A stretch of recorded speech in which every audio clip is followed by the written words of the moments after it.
তার মূল্যবান বক্তব্য উপস্থাপন করার জন্য আমি সবিনয় অনুরোধ জানাচ্ছি। আসসালামু আলাইকুম ওয়া রাহমাতুল্লাহি ওয়া বারাকাতুহু। ইন্নাল হামদালিল্লাহ নাহমাদুহু ওয়া নাস্তাঈনুহু ওয়া নাস্তাগফিরুহ ওয়া নাউযু বিল্লাহি মিন শুরুরি আনফুসিনা ওয়া মিন সাইয়্যাতি আ'মালিনা মান ইয়াহদিহিল্লাহু ফালা মুদিল্লা লাহু ওয়া মান ইউদ্লিল ফালা হাদিয়া লাহু وأشهد أن لا إله إلا الله وحده لا شريك له وأشهد أن محمدا عبده ورسوله يا أيها الناس اعبدوا ربكم الذي خلقكم والذين من قبلكم لعلكم تتقون الذي جعل لكم الأرض فراشا والسماء بناء وأنزل لكم من السماء ماء فأخرج به من الثمرات رزقا لكم فلا تجعلوا لله أندادا وأنتم تعلمون আলহামদুলিল্লাহ। আজকে কাঞ্চনপুর তারাবাড়ি দারুল হাদিস সালাফিয়া মাদ্রাসা নির্মাণ কল্পে যে মাহফিল অনুষ্ঠিত হচ্ছে, সেখানে আমি সালাফি ভাইদের সাথে বসতে পেরে নিজেকে ধন্য মনে করছি বলে আলহামদুলিল্লাহ। যে কোনো ভালো কাজে আলহামদুলিল্লাহ বলা, এটা হচ্ছে আদর্শ। আল্লাহর প্রশংসা করলাম।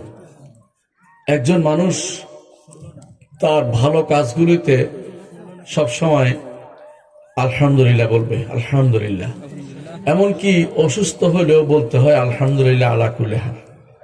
এই শীতের মধ্যে আপনারা যারা এখানে বসে আছেন, নিঃসন্দেহে ভালোবেসে বসেছেন যে আমাদেরকে ভালোবেসে। এই ভালোবাসার প্রতিদান আল্লাহ তাআলা দিবেন, আমরা আপনাকে দিতে পারবো না। আল্লাহ তাআলা কি প্রতিদান দিবেন? আল্লাহ তাআলা কি প্রতিদান দিবেন? এই ভালোবাসার কারণে আরশের নিচে আপনার ছায়া হয়ে যাবে। আল্লাহু আকবার। রাসূলুল্লাহ সাল্লাল্লাহু আলাইহি ওয়াসাল্লাম বলেছেন যে হাশরের মাঠে কিছু মানুষ এমন নূরের মিম্বরের উপর থাকবে যাদেরকে দেখে অন্যরা গিবতা করবে। ইয়াগবিতুহুম, নবীরা এবং শহীদরা পর্যন্ত গিবতা করবে। তারা বলবে যে এরা কিভাবে ওখানে গেল। এটা একটা আনন্দের বিষয় যে আপনাকে নিয়ে যদি ভালো আল্লাহ ঈমানের জন্য ভালোবাসা হয়, আল্লাহর জন্য ভালোবাসা হয়, আপনাকে নিয়ে কিন্তু গিবতা করবে অন্যরা। এই যে ভালোবাসার বসাটা, এটা কষ্টের বসা। শীতের মধ্যে বসে আছেন, কিন্তু এর মাধ্যমে লাভ কিন্তু অনেক বেশি। ফেরেশতারা ডানা দিয়ে ঢেকে আছে এই মজলিসটা। বিশ্বাস করেন তো? এটা হাদিসে আছে। আপনি তাদের দেখতে পান না, কিন্তু তারা আপনাদেরকে দেখতে পাচ্ছে। আপনি যতক্ষণ পর্যন্ত এখানে বসে থাকবেন ততক্ষণ তারা আপনার জন্য দোয়া করতে থাকবে এবং আপনার কথা আল্লাহ তাআলা ফেরেশতাদের কাছে আলোচনা করতে থাকবে। এটা হাদিসে আসছে যে দুনিয়াতে কেউ যদি কোনো আল্লাহকে স্মরণ করে, আল্লাহ তাআলা এর থেকে উত্তম যারা আছে তাদের কাছে, আমাদের থেকে উত্তম যারা আছে, উত্তম একটা মজলিসের মধ্যে আল্লাহ আমাদের কথা স্মরণ করবেন। আল্লাহু আকবার। আমরা যত বেশি না আল্লাহকে স্মরণ করতে পারছি, আল্লাহ এর চেয়ে বেশি আমাদেরকে স্মরণ করবেন। আল্লাহ তাআলা বলছেন কোরআনে কারীমে, ফাযকুরুনি আযকুরুকুম, আমাকে স্মরণ করো, আমি তোমাদেরকে স্মরণ করব। এই জন্য একজন ঈমানদারের বড় সম্পদ হচ্ছে আল্লাহর জিকির। সে শয়নে স্বপনে উঠা বসা যে কোনো অবস্থায় যখনই সে উঠবে তখনই সে আল্লাহর জিকির করবে। এই জিকির তাও কি করতে হবে? আমার নবী শিখিয়ে দিয়েছেন। জিকির উন্মুক্ত আছে, কিছু জিকির আছে টাইম মোতাবেক জিকির। কথা বুঝছেন কিনা? কখনো কখনো এই আপনি যদি কোনো বেশিও করেন বেদাত হয়, কখনো কখনো কম করলে সুন্নাহ হয়। খেয়াল করেন, 33, 34 বার হাদিসে আসছে না? আপনি যদি মনে করেন যে 35 বার পড়বো তাহলে বেদাত হবে। আপনাকে 33 বারের সীমাবদ্ধ থাকতে হবে। আবার সারাদিন উন্মুক্ত ভাবে আপনি সুবহানাল্লাহ আলহামদুলিল্লাহ সারাদিন পড়তে পারবেন, সংখ্যা নির্ধারণ না করে। শরীয়তে এটি নিষেধ করা হয়নি। আবার দেখেন সময়ের কারণেও বেদাত হয়। সময়ের কারণে আজকে যদি আমি আরাফার মাঠে যাই বসে থাকি, দোয়া করতে থাকি, সব হবে না, বরং বেদাত হবে। কেন? এই জায়গাতে এই দিনে বসার কথা আমার নবী ঘোষণা করেন নাই। কোন দিন করতে হবে? জিলহজের 9 তারিখ আরাফার দিনে ওই দিন দোয়া করতে হবে। তাহলে দেখা যাচ্ছে যে কিছু জিনিস আছে যায়, কিছু জিনিস আছে সময়ের সাথে সম্পৃক্ত, এটাও পরিবর্তন করা যায় না। কিছু জিনিস আছে সংখ্যার সাথে সম্পৃক্ত, এটাও পরিবর্তন করা যায় না। আবার কিছু জিনিস আছে জায়গার সাথে সম্পৃক্ত, এটাও পরিবর্তন করা যায় না। যেমন আল্লাহর ঘরের তোয়াফ করতে হয় না মক্কা। আপনি যদি মনে করেন যে একটা ঘর বানাই আমরা তোয়াফ শুরু করে দিতে হবে, না, বরং তোয়াফ শুধু ওই জায়গাতে হয়, আর কোথাও হয় না। তাহলে আপনাকে যেটা উন্মুক্ত রাখছে, আপনার সারা জীবনে সুবহানাল্লাহ আলহামদুলিল্লাহ পড়তে হয়, কোনো সমস্যা নেই, লা ইলাহা ইল্লাল্লাহ পড়ার সমস্যা নেই। কিন্তু সংখ্যা নির্ধারণ করার টাইমটা নির্ধারণ করতে হবে। রাসূল যেখানে সংখ্যা লিখবে সেখানে সংখ্যা থাকতে হবে। তো ঠিক এখানেও আমরা এখানে বসেছি, আমরা যে আল্লাহর জিকির করছি, এই জিকিরটা উন্মুক্ত জিকির। এই জিকিরটার মধ্যে যতই আমরা জিকির করব, আল্লাহ স্মরণ করব, আল্লাহ তাআলা আমাদেরকে স্মরণ করবেন। যত বেশি পারি আল্লাহকে স্মরণ করবেন। আল্লাহর স্মরণের এই মজলিসগুলো, আল্লাহর স্মরণের এই বৈঠকগুলো, এর অর্থ এই নয় যে আমি শুধু লা ইলাহা ইল্লাল্লাহ লা ইলাহা ইল্লাল্লাহ পড়তে আছি। আমাদের আশেপাশে বিভিন্ন সমাজের মধ্যে এটা প্রচলিত আছে। আলহামদুলিল্লাহ আমাদের সমাজে এই জাতীয় বেদাত কোনো প্রচলিত নাই। তো আমরা কি করতে হবে? এই জিকির বলতে কি বুঝিয়েছে সেটা আমাদেরকে আগে জানতে হবে।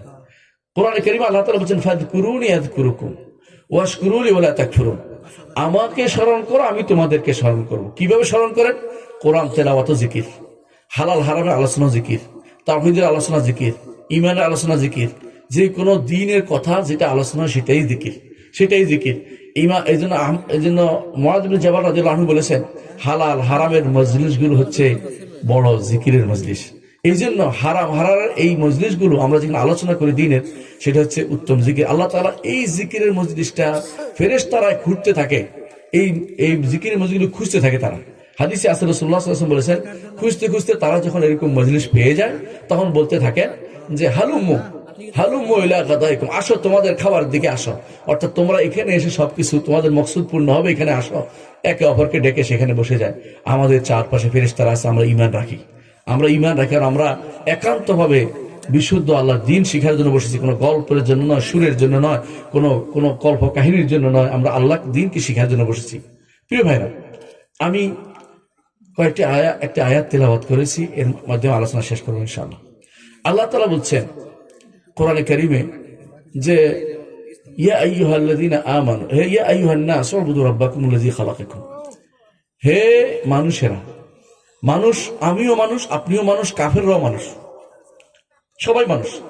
জগতে প্রতিটি মানুষের কার সন্তান? আদম সন্তান আমরা সবাই।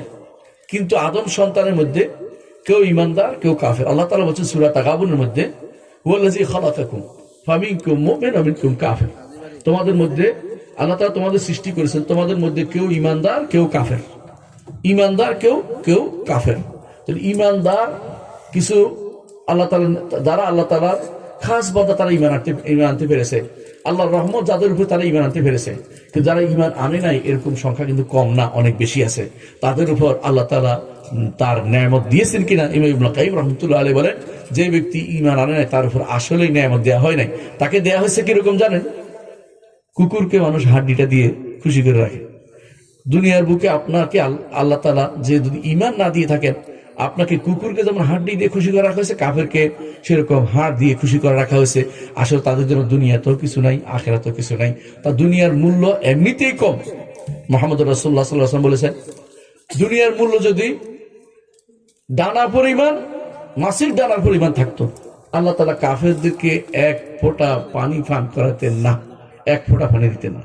এরা তো দুনিয়ার মূল্য কম বলে দুনিয়াতে তাদেরকে দিচ্ছেন। কিন্তু আমাদেরকে দুনিয়ার মূল্য কম বলে দুনিয়াকে অবজ্ঞা করলে চলবে না। দুনিয়াতে আল্লাহর দ্বীনের জন্য কাজ করে যেতে হবে। কেন দ্বীনের জন্য কাজ করে যেতে হবে? আমরা সবাই জানি, আমরা আগে আমাদের আদি পিতা কোথায় ছিলেন? জান্নাতে। কোথায় ছিলেন? জান্নাতে থাকার পরে সেখান থেকে কি কারণে বের হয়েছে? আমাদের আদি পিতাকে বের করে দেওয়া হচ্ছে আল্লাহ তাআলার একটি কাজে, আল্লাহর নির্দেশকে ভুল করার কারণে, ভুলে কাজটা করে ফেলার কারণে তাকে বের করে দেওয়া হয়েছে। বের করার দর্শন বলে দিয়েছেন আল্লাহ তাআলা, ইম্মা ইয়াতিয়ান্নাকুম মিন্নী হুদান ফামান তাবিআ হুদায়া ফালা খাউফুন আলাইহিম ওয়ালা হুম ইয়াহজানুন। তোমাদের কাছে আমার পক্ষ থেকে হেদায়েত যাবে। যে কেউ হেদায়েতের অনুসরণ করবে তার কোনো ভয় থাকবে না, কোনো পেরেশানি থাকবে না। ভয় আর পেরেশানি বুঝছেন নি? সামনের জীবনের জন্য ভয় আর পিছনের জীবনের জন্য পেরেশানি, অর্থাৎ কোনোটাই আপনার জন্য থাকবে না। যদি শান্তি পেতে চান তাহলে আপনাকে এমন কাজ করতে হবে যেটার কারণে আপনি চিরজীবন শান্তি থাকতে পারেন। সেটা কি? আল্লাহর হেদায়েতের অনুসরণ করা, আল্লাহর বিধান অনুসরণ করা, আল্লাহ যা বলছে তা শোনা। আল্লাহর বিধান অনুসরণ কেমনে করতে হবে আল্লাহ অন্য আয়াতে বলে দিয়েছেন, ইন্নাল্লাযীনা ক্বালু রাব্বুনাল্লাহু সুম্মা ইসতাকামু ফালা খাউফুন আলাইহিম ওয়ালা হুম ইয়াহজানুন। একই কথা এখানে বলেছেন, যারা বলবে আমার রব হচ্ছেন আল্লাহ, সুম্মা ইসতাকামু, তারপর এর উপর দৃঢ়বোধ আছে, ঈমানের উপরে সব সময় থাকবে। যেই ব্যক্তি ঈমানের উপর থাকবে, যে কেউ ঈমানের উপর থাকতে পারবে, মৃত্যুর আগ পর্যন্ত ঈমানের উপর থাকতে পারবে, সেই ব্যক্তির কোনো ভয় নাই, কোনো পেরেশানি তার পাবে না। সেই ব্যক্তি কোথায় চলে যাবে? আবার আল্লাহর সেই জান্নাতে চলে যাবে, যে জান্নাত থেকে আমাদের বাবাকে বের করে দেওয়া হয়েছে, আমাদের মাকে বের করে দেওয়া হয়েছে। সেই জান্নাতে যেতে হলে যেখানে গেলে আপনার কোনো অভাব হবে না। ইন্নালাকা আল্লাহ তাজুআ ফিহা ওয়ালা তা'রা, এখানে তোমাকে কখনো ক্ষুধার্ত হতে হবে না, তোমাকে এখানে কোনোদিন কোনো খালি গায়ে থাকতে হবে না। অর্থাৎ কাপড়, তোমার ভাত কাপড় বাসস্থান এর ব্যবস্থাপনা আল্লাহ কোথায় দিয়েছে? জান্নাতে দিয়েছে। আর কোথাও কিন্তু এই ব্যবস্থা আপনি পাবেন না। দুনিয়ার মানুষ শত চেষ্টা করুক না কেন, অমুক নীতি তমুক নীতি দিয়ে চেষ্টা করছে কি, যে যেন তারা চেষ্টা করে যে মানুষদেরকে 3 জিনিসের সমাধান দিতে, ভাত কাপড় বাসস্থান, কিন্তু এটা পরিপূর্ণ সমাধান শুধু জান্নাতে পাবে। জান্নাতে আমাদের আদি পিতাকে দিয়ে আল্লাহ তাআলা এটা বলেছিলেন যে এখানে তোমার এই 3 জিনিসের কোনোটাই সমস্যা হবে না, খাবার পানীয় কাপড় চোপড় কোনো কিছু সমস্যা হবে না। কিন্তু আমরা সেই সুযোগ হারিয়ে ফেলেছি। দুনিয়াতে এসেছি যেন আবার সেই সুযোগ পেতে পারি, চিরস্থায়ী জান্নাত যা থেকে কোনোদিন বের হব না। ইন্নাল্লাযীনা আমানু ওয়া আমিলুস সালিহাতি কানাত লাহুম জান্নাতুল ফিরদাউসি নুজুলা, নিশ্চয়ই যারা ঈমান এনেছে, আমল সালেহ করেছে, জান্নাতুল ফেরদৌস তাদের জন্য মেহমানদারি রাখা হবে। অর্থাৎ সে মেহমানদারির জন্য জান্নাতুল ফেরদৌস রাখা হয়েছে। অর্থাৎ এই সম্মানিত মেহমানদেরকে সম্মানিত করার জন্য আল্লাহ তাআলা জান্নাতুল ফেরদৌস রেখেছেন। জান্নাতুল ফেরদৌসে গেলে কি হবে? খালিদিনা ফিহা লা ইয়াবগুনা আনহা হিওয়ালা, চিরস্থায়ী হবেন জান্নাতে। এর থেকে কোনো দিকে আপনাকে চাইতে চাইবেন না। কথা বুঝেন কিনা? মানুষ কোনোদিন এক জায়গায় বেশি থাকতে চায় না, বলে যে আজকে একটু বেড়াই আসি, ঘুরে আসি। কিন্তু জান্নাত এমন এক জায়গা, আপনি ঘুরে যাওয়ার দরকার নেই। আপনি কি চান এটা আপনার জন্য ব্যবস্থা করে দেওয়া হবে। ফিহা মা তাশতাহিহিল আনফুসু ওয়া তালাদ্দুল আ'য়ুনু ওয়া আনতুম ফিহা খালিদুন, এখানে তোমরা পাবে মা তাশতাহিল আনফুসু, মন যা চায় তা পাবে। আপনার দুনিয়াতে কি চান? কতক্ষণ পরে মনে করেন যে ঘুরে আসি কক্সবাজার, তাই না? দুনিয়ার কক্সবাজার আখিরাতে কোনো মূল্য নাই। এখানে তো হারাম সবকিছু ঘটে। সেই রকম সৌন্দর্য আপনি কত সুন্দর আপনি চান। পৃথিবীর যদি কোনো সৌন্দর্য দেখে আল্লাহ তাআলা যেগুলো সৃষ্টি করে দিয়েছেন সবার জন্য, কাফের ইমানদারের জন্য, সেটার জন্য আপনি পাগল হয়ে গেছেন। এটা দেখবেন ওইটা দেখবেন, কেউ সাজেকে যাবে, কেউ ওইটা যাবে, সারাদিন শুধুমাত্র এই ব্যস্ততার মধ্যে থাকে, দেখতে যাবে। কিন্তু আল্লাহ তাআলা যেটা সৃষ্টি করেছেন, মা তাশতাহিল আনফুসু ওয়া তালাদ্দুল আ'য়ুন, যা মন চায় তা পাবেন, যা চোখ যা শান্তি করে সেটা পাবেন। কেমন? আল্লাহ তাআলা বলে দিয়েছেন, কি বলে দিয়েছেন? যে কুররাতু আ'য়ুন ফালা তা'লামু নাফসুম মা উখফিয়া লাহুম মিন কুররাতি আ'য়ুন, কোন মানুষ জানে না তার চক্ষু শীতলকারী কোন জিনিস আল্লাহ রেখে দিয়েছেন। চক্ষু শীতলকারী যে জিনিস রেখে দিয়েছেন সেটা কি? জান্নাতের মধ্যে রেখে দিয়েছেন। আপনি হয়তো কল্পনাও করতে পারেন না কি জিনিস রাখছে। যে জিনিস আপনি চিন্তাও করেন না সে জিনিস আল্লাহ আপনার জন্য রেখেছে। কিন্তু কোথায় রেখেছে? জান্নাতে। জান্নাতে যেতে হলে যে কাজটি আমাদের করতে হবে তা হচ্ছে ইন্নাল্লাযীনা আমানু ওয়া আমিলুস সালিহাতি কানাত লাহুম জান্নাতুল ফিরদাউসি নুজুলা। যদি জান্নাতে যেতে হয় ঈমান এবং আমল সালেহ রাখবে। প্রথম কাজ কি? ঈমান, তারপরে কি? আমলে সালেহ। এই জন্য দুনিয়াতে আসার পরে ঈমান খোঁজেন, আমলে সালেহ খোঁজেন। কোনটা ভালো কাজ সেটা খুঁজতে হবে। এই যে আজকে আমরা এখানে বসেছি, ঈমানকে বাড়িয়ে নিব। ঈমান বাড়ে, ঈমান কমে। ঈমান বাড়ে কেমনে? যদি আমরা কোরআন তেলাওয়াত করি, মসজিদে যাই, আসা যাওয়ার মাধ্যমে সালাত আদায় করি, নফল সালাত আদায় করি, আল্লাহর কাছে দোয়া করি, তাহলে আমাদের ঈমান বাড়ে। আর যদি কোনো মসজিদে যাওয়া বন্ধ করে দেই, জামাতের সাথে সালাতটা আদায় করলাম না, আল্লাহর কাছে দোয়া কম করলাম, তাহলে আমার কিন্তু ঈমান কমে যাচ্ছে। কমতে কমতে যদি কোনো এমন কিছু হয় যাতে ইমানটা চলে যেত তো সর্বনাশ হয়ে গেল, সর্বনাশ হয়ে যাবে। ইমান যেন ঠিক থাকে, ইমানদার সবসময় পাহারা বসায়, আমার ইমান যেন ঠিক থাকে, কোনোদিন যেন আমার ইমান নষ্ট না হয়ে যায়। আমার একবারের পুঁজি একেবারেই কম, ইমানের পুঁজি নিয়ে আসি, ইমানের পুঁজি দিয়ে বাড়াইতে পারি তো আল্লাহ তাআলা আমাদেরকে আরো 2টা জায়গায় উন্নীত করবেন। সেটা কি? যদি সাধারণ ইমান থাকে তাহলে আপনি মুসলিম, যদি এর থেকে ভালো পর্যায়ে যান আপনি মোমেন, যদি এর থেকে ভালো পর্যায়ে যান আপনি হচ্ছেন মুহসিন।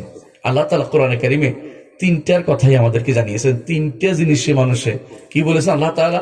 সুম্মা আওরাসনাল কিতাবাল্লাযীনা ইসতাফাইনাহুম মিন ইবাদিনা ফামিনহুম যালিমুন লিনাফসিহি ওয়া মিনহুম মুকতাসিদ ওয়া মিনহুম সাবিকুম বিল খায়রাত।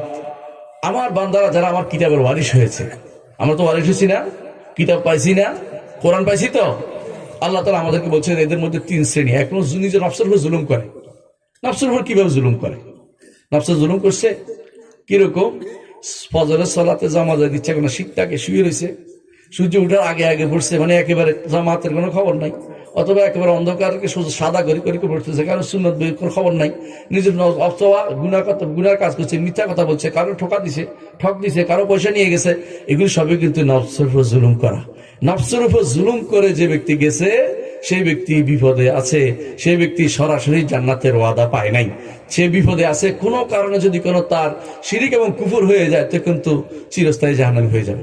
যদি নফসের উপর জুলুমের মধ্যে ঈমানটা আছে, আমলে কম হয়েছে, সালাতটা আছে কিন্তু যাকাত কম দিছে, কোনো কারণে হজের টাইম মতো ঠিক মতো করে নাই, অথবা সওমটা ঠিক মতো পালন করে 2-4টা ছুটে গেছে, অথবা অন্যান্য ভালো কাজগুলি করতে যাইয়া দেরি করেছে, ইত্যাদি ইত্যাদি বিভিন্ন কাজে, তাহলে সে কিন্তু জালিমুন লিনাফসিহি সুন্দর কাজটা করতে পারে নাই, ফরজ কাজটা ঠিক মতো করতে পারে নাই।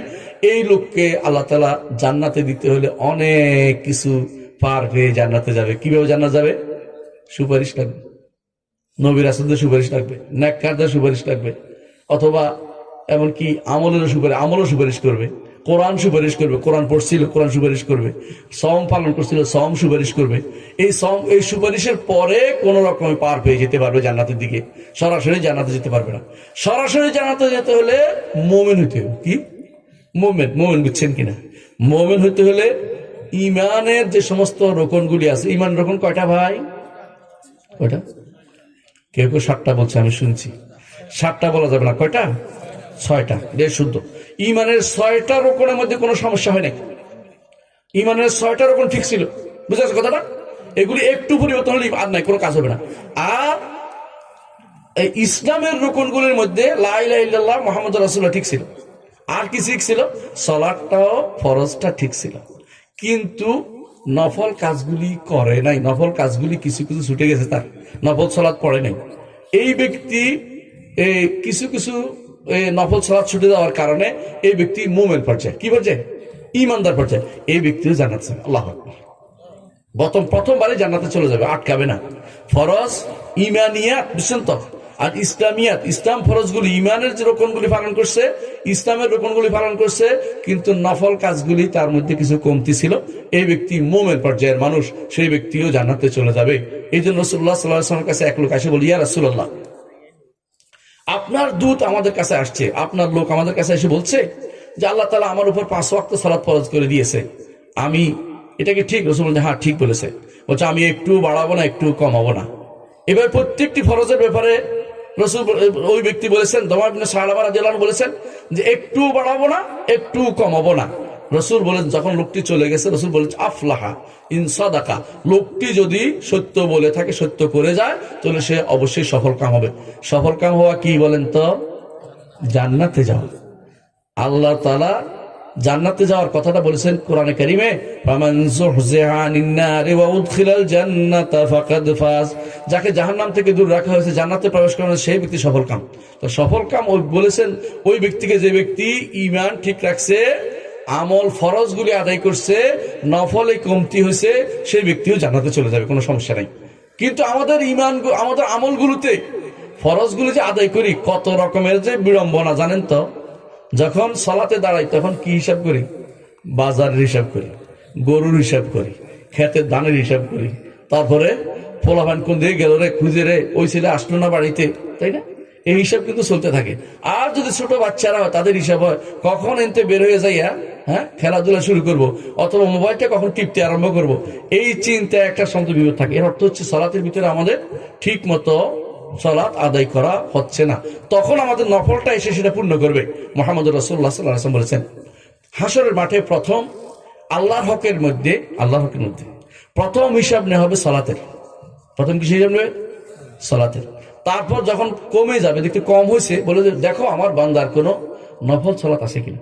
নফল সালাতটা দিয়ে তখন পূর্ণ করা হবে। কিন্তু নফল সালাত যদি পাওয়া না যায়, কি বিপদে আছে বুঝছেন তো? মানে ফরজ ঠিক মতো আদায় হয় নাই, এই জন্য আপনি এখন মুসলিম পর্যায়ে আছেন। এখন আপনার জন্য সুপারিশের দরজা। সুপারিশ পেতে হলে 3টা শর্ত পূরণ করতে হবে। কয়টা? 3টা। 1 নম্বর শর্ত হচ্ছে ইমানের অংশ থাকতে হবে, ইমান ঠিক থাকতে হবে। আর 2 নম্বর হচ্ছে আল্লাহর অনুমতি নিতে হবে। 3 নম্বর হচ্ছে যেই ব্যক্তি সুপারিশ করবে সেই ব্যক্তির উপর আল্লাহ সন্তুষ্ট থাকতে হবে। এই 3টা শর্ত। যার জন্য সুপারিশ করবে তারপর আল্লাহ সন্তুষ্টি কেন ইমান আছে, আর যিনি করবেন তিনি আগে পার হয়ে গেছেন তিনি করবেন। একমাত্র মুহাম্মদ রাসূলুল্লাহ সাল্লাল্লাহু আলাইহি ওয়াসাল্লাম ছাড়া কেউ হাসরের মাঠে আর কেউ সুপারিশ করবে না। সবাই সুপারিশ করবে পার হওয়ার পরে। পার হওয়া উচিত কিনা? জান্নাতে যাওয়ার পরে সুপারিশ করবে, এরা কেউ সুপারিশ করবে না। এরা কেন সুপারিশ করবে? সবাই নিজে নিয়ে ব্যস্ত। সবাই বলে নাফসি নাফসি, আমার নিজেকে আমি কি করব, তোমাকে দিন, তোমাকে কিছু দিব না। চিন্তা করে দেখুন, আল্লাহ তাআলা বলছেন কোরআনে কারীমে, ইয়াউমা ইয়াফিরুল মারউ মিন আখি ওয়া উম্মিহি ওয়া আবিহি ওয়া সাহিবাতিহি ওয়া বানি। যেদিন পালাবে, আজকে আপনি বিশাল সম্পদ রেখে যাচ্ছেন, এই সন্তানের জন্য বাড়ি গাড়ি জায়গা জমি কত কি রেখে যাচ্ছেন।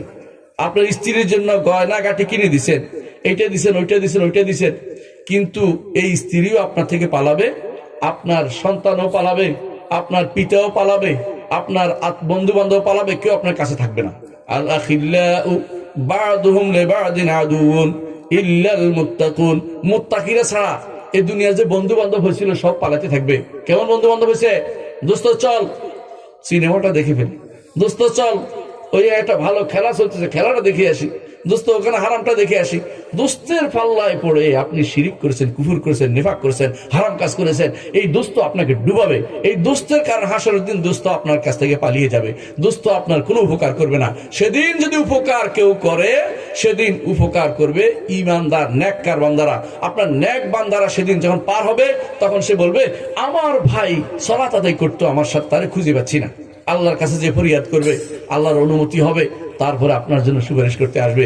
কিন্তু ভাই, যে জিনিসটা হলে কোনো সুপারিশ পাবে না কেউ, ইমানের সাথে যদি কোনো কুফরি থাকে, আপনার কোনো সুপারিশ হবে না। ইমান যদি নষ্ট হয়ে গিয়ে থাকে, তাহলে আপনার জন্য কোনো সুপারিশ কোনোদিন হবে না।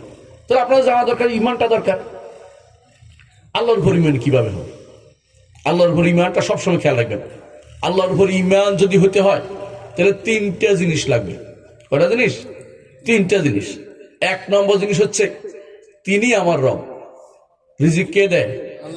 জীবন কে দেয়? মৃত্যু আমাকে, আমার সন্তান কে দেয়? আল্লাহ। অর্থাৎ উপর দিক থেকে যা আসে সব হচ্ছে রবুবিয়ত। উপর দিক থেকে কি আসে? আল্লাহর রহমত আসে না, আল্লাহ তাআলার ক্ষমা আসে না, আল্লাহ তাআলা আমাদের সম্পদ দেয় না, আল্লাহ তাআলা আমার রিজিক দিচ্ছে না, আল্লাহ তাআলা সন্তান দেন না। মানে যা উপর দিক থেকে দিচ্ছেন তিনি তো আসের উপর। তিনি যা দিচ্ছেন এটা মেনে নেয়া, এটা অন্তর থেকে ধারণ করার নাম কি? রুবুবিয়ত। এইটাকে বিশ্বাস করতে হবে 1 নম্বর কাজ।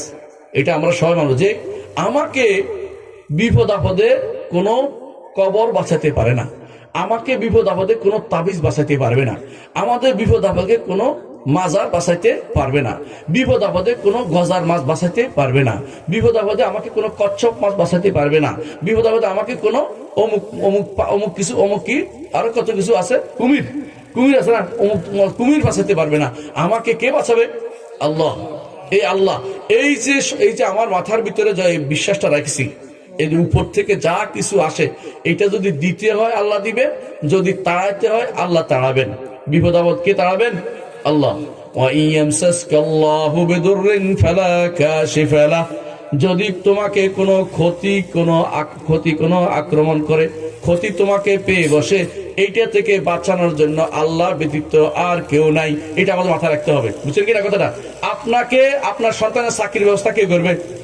আল্লাহ। আর যদি আপনি মনে করেন যে অমুক সাহেব তো আছে, ওনার উপরে আমার একটু ভরসা আছে, শিরিক হয়ে যাবে কিনা?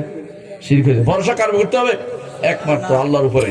ওমাইয়া তাওয়াক্কাল আলাল্লাহ ফাহুয়া হাসবুহ, যে কেউ একমাত্র আল্লাহর উপর ভরসা করবে আল্লাহ তার জন্য যথেষ্ট হয়ে যাবেন। আর মানুষ যদি কোনো অন্য কারোর উপর ভরসা করে তাহলে মানুষ শিরকে লিপ্ত হবে। কাজটা হলেও শিরিক, কাজটা না হলেও শিরিক।